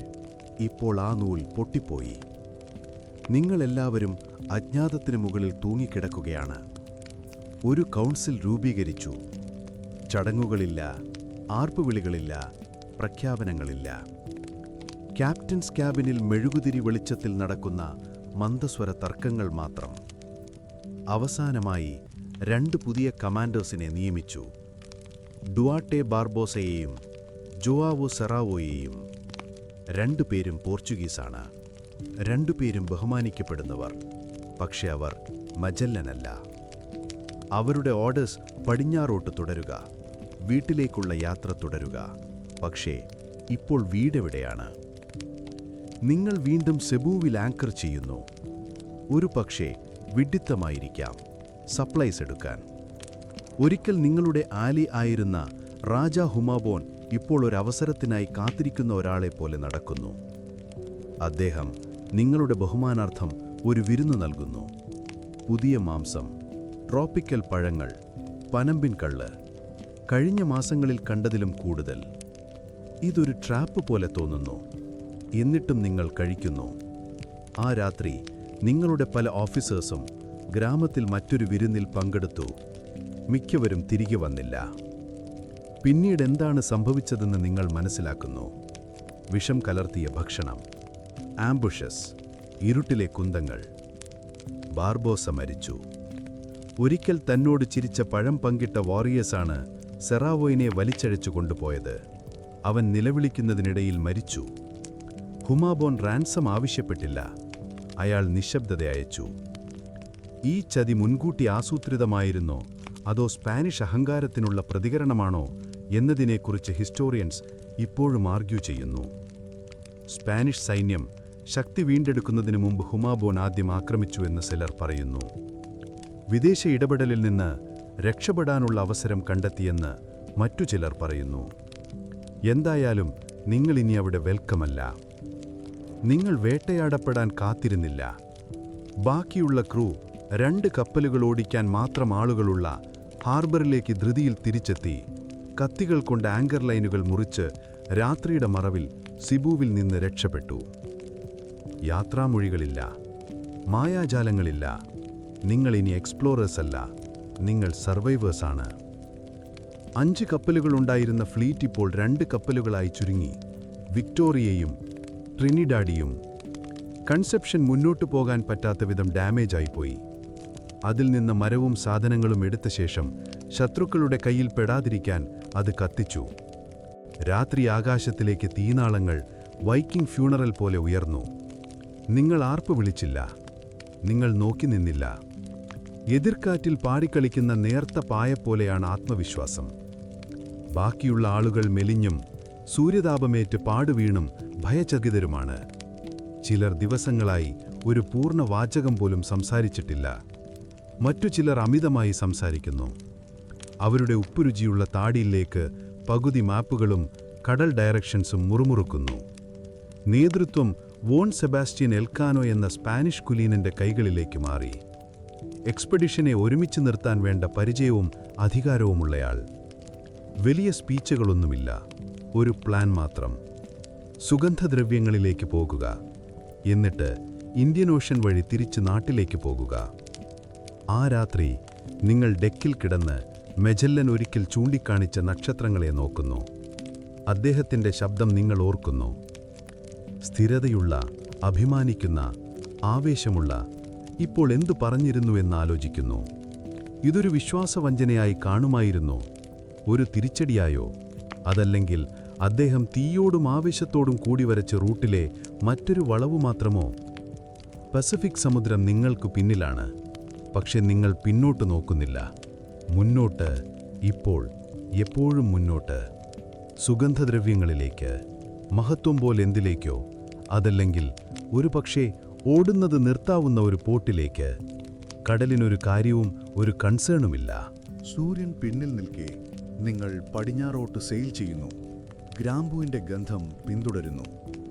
നാവികരുടെ മന്ത്രിച്ച കഥകളിൽ സ്പൈസ് ഐലൻഡ്സ് എന്നറിയപ്പെടുന്ന മൊലൂക്കാസ് എപ്പോഴും ഒരു ലക്ഷ്യസ്ഥാനത്തേക്കാൾ ഒരു സ്വപ്നമായിരുന്നു. എക്സോട്ടിക്, അപകടകരം, യുക്തിക്കതീതമായി സമ്പന്നം. വിഡ്ഢികളെ സമുദ്രങ്ങളിലൂടെ ആകർഷിക്കാൻ ഉപയോഗിക്കുന്ന ഒരു സ്വർണ്ണ ഫാന്റസിയാണെന്ന് നിങ്ങൾ മുമ്പ് കരുതി. പക്ഷേ ഇപ്പോൾ അവ ഇതാ, പച്ചപ്പ് നിറഞ്ഞ, അഗ്നിപർവ്വതമുള്ള, സുഗന്ധം നിറഞ്ഞവ. ടിഡോറെ ദ്വീപിന് സമീപം നിങ്ങൾ ആങ്കർ ഇടുന്ന നിമിഷം വായു മാറുന്നു. കറുവപ്പട്ടയുടെയും തീയുടെയും മണം വരുന്നു. കാറ്റ് തന്നെ സുഗന്ധം പുരട്ടിയതുപോലെയാണെന്ന് നിങ്ങൾ സത്യം ചെയ്യും. ലിസ്ബണിൽ രാജാവിൻ്റെ മോചനദ്രവ്യം നേടിയിരുന്ന പഴങ്ങളും സുഗന്ധദ്രവ്യ പോട്ട്സും കൊണ്ട് മരങ്ങൾ കനത്തിരിക്കുന്നു. ഇതാണ് ഒടുവിൽ നിങ്ങൾ വന്നതിൻ്റെ കാരണം. പ്രാദേശികർ കുതൂഹലമുള്ളവർ, ജാഗ്രതരുള്ളവർ, അവരുടെ മൂല്യത്തെക്കുറിച്ച് നന്നായി അറിയുന്നവരുമാണ്. നിങ്ങളുടെ കപ്പലുകളോ വെളുത്ത മുഖങ്ങളോ കണ്ട് അവർ അത്ഭുതപ്പെടുന്നില്ല. അവർ യാചകരല്ല, വ്യാപാരികളാണ്. അവർ നിങ്ങളെ ആദരവോടെയല്ല, മറിച്ച് വ്യാപാര ചർച്ചകളോടെയാണ് സ്വാഗതം ചെയ്യുന്നത്. എന്നിട്ടും അവർ നിങ്ങളെ സ്വാഗതം ചെയ്യുന്നു. മൂർച്ചയുള്ള കണ്ണുകളും വിലപിടിച്ച വസ്ത്രങ്ങളും ധരിച്ച ടിഡോറെ രാജാവ് സഖ്യം വാഗ്ദാനം ചെയ്യുന്നു. നിങ്ങൾ ഇരുമ്പ് ഉപകരണങ്ങൾ, തുണി, മിററുകൾ, 1-2 മസ്കറ്റ് എന്നിവ വാഗ്ദാനം ചെയ്യുന്നു. അദ്ദേഹം ബാരൽ കണക്കിന് ഗ്രാമ്പു വാഗ്ദാനം ചെയ്യുന്നു. ഇതൊരു കീഴടക്കലല്ല, കൈമാറ്റമാണ്. മറ്റെന്തെങ്കിലും ചെയ്യാൻ നിങ്ങൾക്ക് ക്ഷീണമധികമാണ്. മജല്ലൻ ഈ സ്ഥലത്ത് എത്താൻ യാഥാർത്ഥ്യത്തിൽ ഉദ്ദേശിച്ചിരുന്നോ എന്നതിനെക്കുറിച്ച് ചരിത്രകാരന്മാർ ഇപ്പോഴും വാദിക്കുന്നുണ്ട്. ചിലർ മൊലൂക്കാസ് ആയിരുന്നു അദ്ദേഹത്തിൻ്റെ ഏറ്റവും വലിയ അച്ചീവ്മെൻ്റ് എന്ന് വിശ്വസിക്കുന്നു. മറ്റു ചിലർ റൗട്ടിനെക്കുറിച്ചും സർക്യൂം നാവിഗേഷനെക്കുറിച്ചും ഒരു പോയിന്റ് തെളിയിക്കുന്നതിനെക്കുറിച്ചും മാത്രമായിരുന്നു എന്ന് പറയുന്നു. ഉണങ്ങിക്കൊണ്ടിരിക്കുന്ന കറുവപ്പട്ടയിൽ മുട്ടുകാൽ വരെ നിൽക്കുന്ന നിങ്ങൾ ഗ്ലോറിയെക്കുറിച്ച് ചിന്തിക്കുന്നില്ല. നിങ്ങൾ വീട്ടിൽ തിരിച്ചെത്തുന്നതിനെക്കുറിച്ചാണ് ചിന്തിക്കുന്നത്. വിക്ടോറിയയുടെ ഹോൾഡ് സുഗന്ധവ്യഞ്ജനങ്ങൾ കൊണ്ട് നിറഞ്ഞിരിക്കുന്നു. ജീവിതം മുഴുവൻ നിങ്ങളെ സമ്പന്നനാക്കാൻ പോകുന്ന സമ്പത്തിൻ്റെ കൂമ്പാരങ്ങൾ. അത് ആസ്വദിക്കാൻ നിങ്ങൾ ജീവനോടെ ഉണ്ടെങ്കിൽ. പക്ഷേ ട്രിനിഡാഡ് തകർന്നുകൊണ്ടിരിക്കുന്നു. അതിൻ്റെ ഹള്ള് ചോരുന്നു, മാസ്റ്റ് കരയുന്നു. ക്രൂവിന് പകുതി റേഷൻ മാത്രമേ ഉള്ളൂ. ധാരാളം വഴക്കുകളും 1-ലധികം അടികളും കഴിഞ്ഞ് ഒരു തീരുമാനമെടുത്തു. 2 കപ്പലുകളും വേർപെടുകയാണ്. ട്രിനിഡാഡ് പസഫിക് കടലിലൂടെ തിരിച്ചു പോകാൻ ശ്രമിക്കും. അപകടമറിയാവുന്ന റൂട്ടെങ്കിലും അനുകൂലമായ കാറ്റുള്ള വഴി. എൽക്കാനോയുടെ കീഴിലുള്ള വിക്ടോറിയ ഇന്ത്യൻ ഓഷനിലൂടെയും ആഫ്രിക്ക ചുറ്റിയും ദീർഘവഴിയിലൂടെ സ്പെയിനിലേക്ക് മടങ്ങും. നിങ്ങൾ വിക്ടോറിയയോടൊപ്പം തുടരുന്നു. അത് കൂടുതൽ സുരക്ഷിതമാണെന്ന് കരുതുന്നതുകൊണ്ടല്ല, മറിച്ച് പസഫിക് വീണ്ടും ക്രോസ് ചെയ്യണമെന്ന ആലോചന തന്നെ നിങ്ങളുടെ പല്ലുകൾക്ക് വേദന ഉണ്ടാക്കുന്നു. യാത്രാ പറച്ചിലുകൾ അസ്വസ്ഥമായിരുന്നു. കപ്പലുകൾ നിശബ്ദമായി വേർപെട്ടു. പായുകൾ വിപരീത ദിശകളിലേക്ക് വീർത്തു. ചിലർ കൈവീശി, മറ്റുള്ളവർക്ക് നോക്കാൻ പോലും കഴിഞ്ഞില്ല. പിന്നെ നിങ്ങളും ഒരു കപ്പലും ഭൂമിയിൽ അവശേഷിക്കുന്ന ഏറ്റവും വലിയ സമുദ്രവും മാത്രം. ഇന്ത്യൻ ഓഷൻ നിങ്ങളെ കൊടുങ്കാറ്റുകളോടെ സ്വാഗതം ചെയ്തു. വിക്ടോറിയയെ ഒരു കളിപ്പാട്ടം പോലെ കുലുക്കിമറിക്കുന്ന വലിയ മുരുളുന്ന കൊടുങ്കാറ്റുകൾ മിന്നൽ വെള്ളക്കീറലുകളായി ആകാശത്തെ പിളർക്കുന്നു. തിരമാലകൾ ഡെക്കിലേക്ക് ഇടിച്ചുകയറി, കയറുകൾ കീറി, ഹാച്ചുകളിലേക്ക് വെള്ളം നിറച്ചു, ക്രേറ്റുകൾ ഒഴുക്കിക്കൊണ്ടുപോയി. ഒരു നേരത്തെ സ്റ്റോമിൽ നിങ്ങൾ സ്വയത്തെ മെയിൻ മാസ്റ്റിൽ കെട്ടി രക്ഷയ്ക്കായല്ല, മറിച്ച് കപ്പൽ തകർന്നാൽ വേഗത്തിലൊരു അന്ത്യത്തിനായി പ്രാർത്ഥിച്ചു. വെള്ളം നിറഞ്ഞും പകുതി കാഴ്ച നഷ്ടപ്പെട്ടും നിങ്ങൾ മുന്നോട്ട് മുടന്നി നടന്നു. റിപ്പയറിനു വേണ്ടി നിങ്ങൾ കുറച്ചുനേരം ടീമോറിൽ കരയിറങ്ങി. നിങ്ങളുടെ കൈവശമുള്ള ലോഹക്കഷണങ്ങളോ അഭിമാനമോ ട്രേഡ് ചെയ്യുന്നു. പിന്നെ വീണ്ടും മുറിവേറ്റെങ്കിലും ദൃഢനിശ്ചയത്തോടെ നിങ്ങൾ യാത്ര തുടരുന്നു. ഭക്ഷണം കുറഞ്ഞു വരുന്നു. വീണ്ടും എപ്പോഴും ഉണക്കമീൻ, ചെറിയ പുഴുക്കൾ നിറഞ്ഞ അരി, ഭാഗ്യമുണ്ടെങ്കിൽ അപൂർവമായി കിട്ടുന്ന കടലാമ എന്നിവയാണ് നിങ്ങൾ കഴിക്കുന്നത്. രോഗം, അപകടങ്ങൾ, നിരാശ എന്നിവ കാരണം ക്രൂ കുറഞ്ഞു തുടങ്ങി. പിന്നെ ഒടുവിൽ ഒരു പരിചിതമായ ഒരു പേര്, the cape of good hope. നിങ്ങൾ നിശബ്ദമായി അതിനെ ചുറ്റിക്കറങ്ങുന്നു. ഇത്രയധികം കപ്പലുകളെയും ജീവനുകളെയും വിഴുങ്ങിയ ആ ക്രൂരമായ കടൽത്തീരത്തേക്ക് നോക്കിക്കൊണ്ട്. പക്ഷേ കടൽ ഒരു തവണ മാത്രമേ ദയ കാണിച്ചു. നിങ്ങൾ കേപ്പ് കടന്ന് പഴയ ഹൗൺസിലേക്ക് മടങ്ങുന്ന ഒരു ഘോസ്റ്റ് പോലെ അറ്റ്ലാന്റിക്കിലേക്ക് വഴുതി മാറുന്നു. നിങ്ങൾ സെലിബ്രേറ്റ് ചെയ്യണം. പകരം താഴെയുള്ള സുഗന്ധവ്യഞ്ജനങ്ങളെക്കാൾ ഭാരമുള്ള എല്ലുകളുമായി നിങ്ങൾ ഡെക്കിൽ തളർന്നു വീഴുന്നു. നിങ്ങൾ ഇതുവരെ പൂർത്തിയായിട്ടില്ല, പക്ഷേ അടുത്തെത്തി. അറ്റ്ലാന്റിക് ഒരു ദേജാവു പോലെ തോന്നുന്നു. പരിചിതമായൊരു വേദന. നിങ്ങൾ ഒരിക്കൽ ഇഴഞ്ഞു കടന്നുപോയ, ഇപ്പോൾ മുടന്തി നടക്കേണ്ട ഒരു പഴയ ഇടനാഴി. പക്ഷേ ഇത്തവണ നിങ്ങൾ മറുവശത്താണ്. പടിഞ്ഞാറ് നിന്ന് കിഴക്കോട്ട് ഒരു മടക്കയാത്ര. വിക്ടോറിയ ഓരോ തിരയിലും നെടുവീർപ്പിടുന്നു. അവൾ ക്ഷീണിതയാണ്, നിങ്ങളെപ്പോലെ തന്നെ. അവളുടെ പായ്ക്കൽ തുണികളേക്കാൾ കൂടുതൽ തുന്നിച്ചേർത്തവയാണ്. അവളുടെ കയറുകൾ ഓരോ കെട്ടിലും പൊട്ടിപ്പിരിയുന്നു. അവളെപ്പോൾ ഒരു കപ്പൽ എന്നതിനേക്കാൾ ശാഠ്യത്തിൻ്റെയും ഉപ്പിൻ്റെയും ഒരത്ഭുതമാണ്. നിങ്ങൾ നിർത്താൻ ധൈര്യപ്പെടാത്ത ദ്വീപുകൾക്ക് സമീപത്തുകൂടെ കടന്നുപോകുന്നു. പോർച്ചുഗീസുകാർ ഈ ജലാതിർത്തികൾ നിരീക്ഷിക്കുന്നുണ്ട്. കൂടാതെ നിങ്ങൾ അവരുടെ നല്ല ബുക്സിൽ ഇല്ല തന്നെ. ടോർഡസില്ല സ്ട്രീറ്റി സമുദ്രങ്ങളിലൂടെ കാണാത്ത വരകൾ വരച്ചു. നിങ്ങൾ തീർച്ചയായും ആ വരകൾക്ക് പുറത്താണ് നിറം കൊടുത്തത്. ലോകത്തിൻ്റെ തെറ്റായ വശത്ത് നിന്ന് സുഗന്ധവ്യഞ്ജനങ്ങളുമായി നാട്ടിലേക്ക് തിരിച്ചു പോകുന്ന ഒരു സ്പാനിഷ് കപ്പൽ പിടിച്ചെടുക്കപ്പെടാനുള്ള ഒരു ക്ഷണം പോലെയാണ്. നിങ്ങൾ പതുക്കെ നിശബ്ദമായി ഒരു ഫ്യൂജിറ്റീവ് പോലെ കാറ്റിൻ്റെ പാറ്റേണുകൾ പിന്തുടർന്ന് സഞ്ചരിക്കുന്നു. ഉപ്പുരസമുള്ള വെള്ളവും കട്ടിയുള്ള ബിസ്ക്കറ്റും നിങ്ങളുടെ പേര് വിളിക്കുന്ന ഒരു പോർട്ടിൻ്റെ നിരാശയായ പ്രതീക്ഷയുമായി നിങ്ങൾ മുന്നോട്ടു പോകുന്നു. ആളുകൾ മെലിഞ്ഞിരിക്കുന്നു, കണ്ണുകൾ കുഴിഞ്ഞിരിക്കുന്നു. ചിലർ പത്തുകൾ കൊണ്ട് പ്രായം കൂടിയതുപോലെ തോന്നുന്നു. ഒരു നാവികൻ എല്ലാ രാത്രിയും മാക്ടാനിലെ പവിഴപ്പുറ്റുകളിൽ കുടുങ്ങിയതുപോലെ വായുവിൽ കൈകൾ കൊണ്ട് പിടിച്ച് നിലവിളിച്ചുനക്കുന്നു. കാഡിസിൽ നിന്നുള്ളയാളായിട്ടും മറ്റൊരാൾ ഇപ്പോൾ പോർച്ചുഗീസിൽ മാത്രമേ സംസാരിക്കുന്നുള്ളൂ. നിശബ്ദതയോട് നിങ്ങൾ ശീലിക്കുന്നു. ക്ഷീണിച്ച കാൽവെപ്പുകളുടെ ശബ്ദത്തോട്. നിങ്ങളിൽ എത്ര പേർ അവശേഷിക്കുന്നു എന്നത് എല്ലാവരും പരാമർശിക്കാതിരിക്കുന്ന രീതിയോട്. 17. യാത്ര തുടങ്ങിയ 200-ലധികം പേരിൽ നിന്ന് വിക്ടോറിയയിൽ ഇപ്പോഴും അവശേഷിക്കുന്ന 17 ആത്മാക്കൾ. ഒരു രാവിലെ നിങ്ങൾ ഹൊറൈസണിൽ ഒരു പായ്ക്കപ്പൽ കാണുന്നു. പേടി തോന്നുന്നു. പോർച്ചുഗീസുകാരോ പൈറേറ്റ്സോ? പക്ഷെ അടുത്ത് വരുമ്പോൾ അത് കാനറീസിൽ നിന്ന് ട്രേഡ് ചെയ്ത് മടങ്ങുന്ന സ്പെയിനിലെ ഒരു മെർച്ചൻ്റ് കപ്പലാണെന്ന് മനസ്സിലാകുന്നു. നിങ്ങൾ രക്ഷപ്പെട്ടു. ഏകദേശം. എൽക്കാനോ ഡയറക്ഷൻസും വിശേഷങ്ങളും എന്തെങ്കിലും വിവരങ്ങളും ചോദിക്കുന്നു. മെർച്ചൻ്റ് ക്യാപ്റ്റൻ നിങ്ങളുടെ കപ്പലിനെ ഒരു ഭൂതത്തെ പോലെ നോക്കുന്നു. നിങ്ങൾക്ക് തെറ്റാണെന്ന് ഉറപ്പാണ്. കുറച്ചു ദിവസങ്ങൾ കൂടി ശ്രദ്ധയോടെ യാത്ര ചെയ്തു. പിന്നെ കര. സ്പെയിൻ. യഥാർത്ഥ, നിജമായ, അനുഗ്രഹിക്കപ്പെട്ട ഒലിവ് മരങ്ങൾ നിറഞ്ഞ സ്പെയിൻ. സെപ്റ്റംബർ 6, 1522 നിങ്ങൾ സാൻ ലുക്കാർ ഡി ബെരമേഡയിൽ നങ്കൂരമിടുന്നു. തീരത്തോട് ചേർന്ന് നാട്ടുകാർ കൂട്ടം കൂടി കീറിപ്പറഞ്ഞതും ഉപ്പുവെള്ളം കൊണ്ട് തുരുമ്പിച്ചതുമായ ഒരു കപ്പലിൻ്റെ സ്കെലറ്റൻ പോർട്ടിലേക്ക് മുടന്തി വരുന്നത് നോക്കി നിന്നു.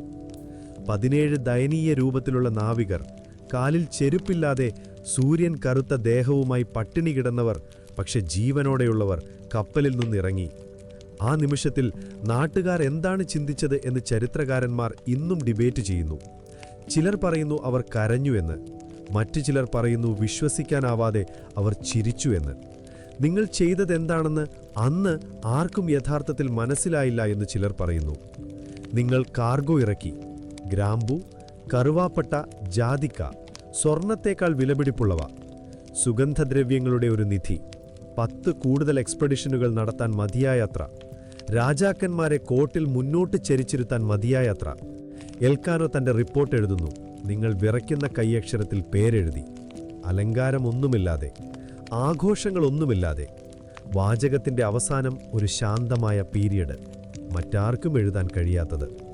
നിങ്ങൾ സ്പെയിനിലെ തെരുവുകളിലൂടെ ഒരു അപരിചിതനെ പോലെ നടക്കുന്നു.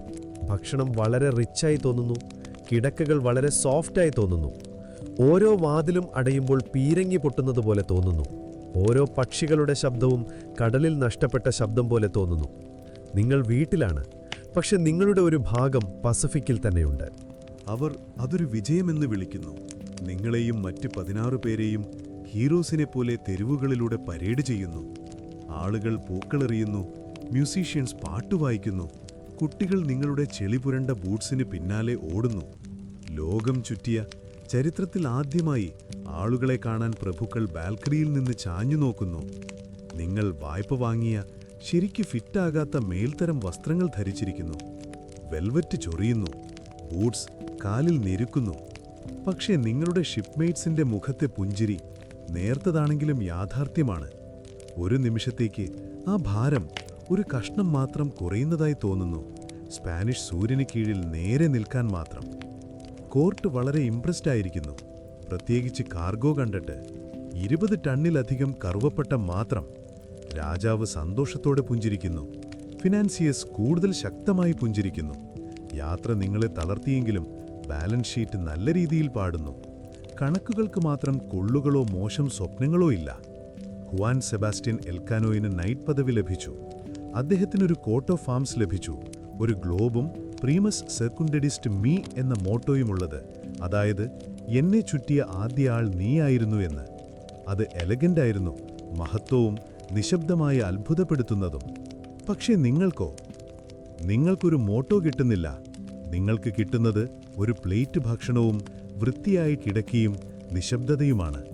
സത്യത്തിൽ അത് മതി. നിങ്ങൾ സാധാരണ ജീവിതത്തിലേക്ക് മടങ്ങാൻ ശ്രമിക്കുന്നു. അതെന്താണെന്ന് വെച്ചാൽ, നിങ്ങൾ നിങ്ങളുടെ ഗ്രാമത്തിലേക്കോ കടൽത്തീര പട്ടണത്തിലേക്കോ മടങ്ങുന്നു. പക്ഷേ ഡോക്കിന്റെ അടുത്ത് ഒരു ജോബ് എടുക്കുന്നു. പക്ഷേ ജീവിതത്തിന്റെ റിതം വ്യത്യസ്തമായി തോന്നുന്നു. നിങ്ങൾ വളരെ വേഗം ഭക്ഷണം കഴിക്കുന്നു, നേരത്തെ ഉണരുന്നു. നിങ്ങളുടെ സ്വപ്നങ്ങൾ അജ്ഞാത കാറ്റുകളിൽ പാറുന്ന പായകളും തിളങ്ങിമറയുന്ന ദ്വീപുകളും കൊണ്ട് നിറഞ്ഞിരിക്കുന്നു. ആളുകൾ അതെങ്ങനെയായിരുന്നു എന്ന് ചോദിക്കുന്നു. നിങ്ങൾ അവരോട് കൊടുങ്കാറ്റുകളെപ്പറ്റിയും നക്ഷത്രങ്ങളെപ്പറ്റിയും സുഗന്ധവ്യഞ്ജനങ്ങളെപ്പറ്റിയും പറയുന്നു. നരഭോജനത്തെക്കുറിച്ചുള്ള കിംവദന്തികളും കലാപങ്ങളും നിങ്ങളുടെ പല്ല് കൊഴിഞ്ഞ കാര്യങ്ങളും നിങ്ങൾ വിട്ടുകളയുന്നു. എന്താണ് പറയേണ്ടതെന്ന് നിങ്ങൾ പഠിച്ചിരിക്കുന്നു. അവർക്കെന്താണ് കേൾക്കാൻ താൽപ്പര്യമെന്നും നിങ്ങൾ പഠിച്ചിരിക്കുന്നു. ആദ്യത്തെ ഭൂപ്രദക്ഷിണത്തിന്റെ ക്രെഡിറ്റ് ആർക്കാണെന്ന് ഹിസ്റ്റോറിയൻസ് ഇപ്പോഴും ആർഗ്യൂ ചെയ്യുന്നു. പദ്ധതി ആസൂത്രണം ചെയ്ത് പകുതി വഴിയിൽ മരിച്ച മെഗല്ലനാണോ, അതോ അത് അവസാനം വരെ നടത്തിയ എൽക്കാനോ ആണോ? കയറുകൾ കെട്ടിയും തോല് തിളപ്പിച്ചും ജീവനോടെ നിന്നും യഥാർത്ഥ ജോലി ചെയ്ത നിങ്ങളെപ്പോലെയുള്ള അജ്ഞാതരായ നാവികരെ ചൂണ്ടിക്കാണിക്കുന്നവരുമുണ്ട്. നിങ്ങൾക്ക് അതിൽ താൽപ്പര്യമില്ല.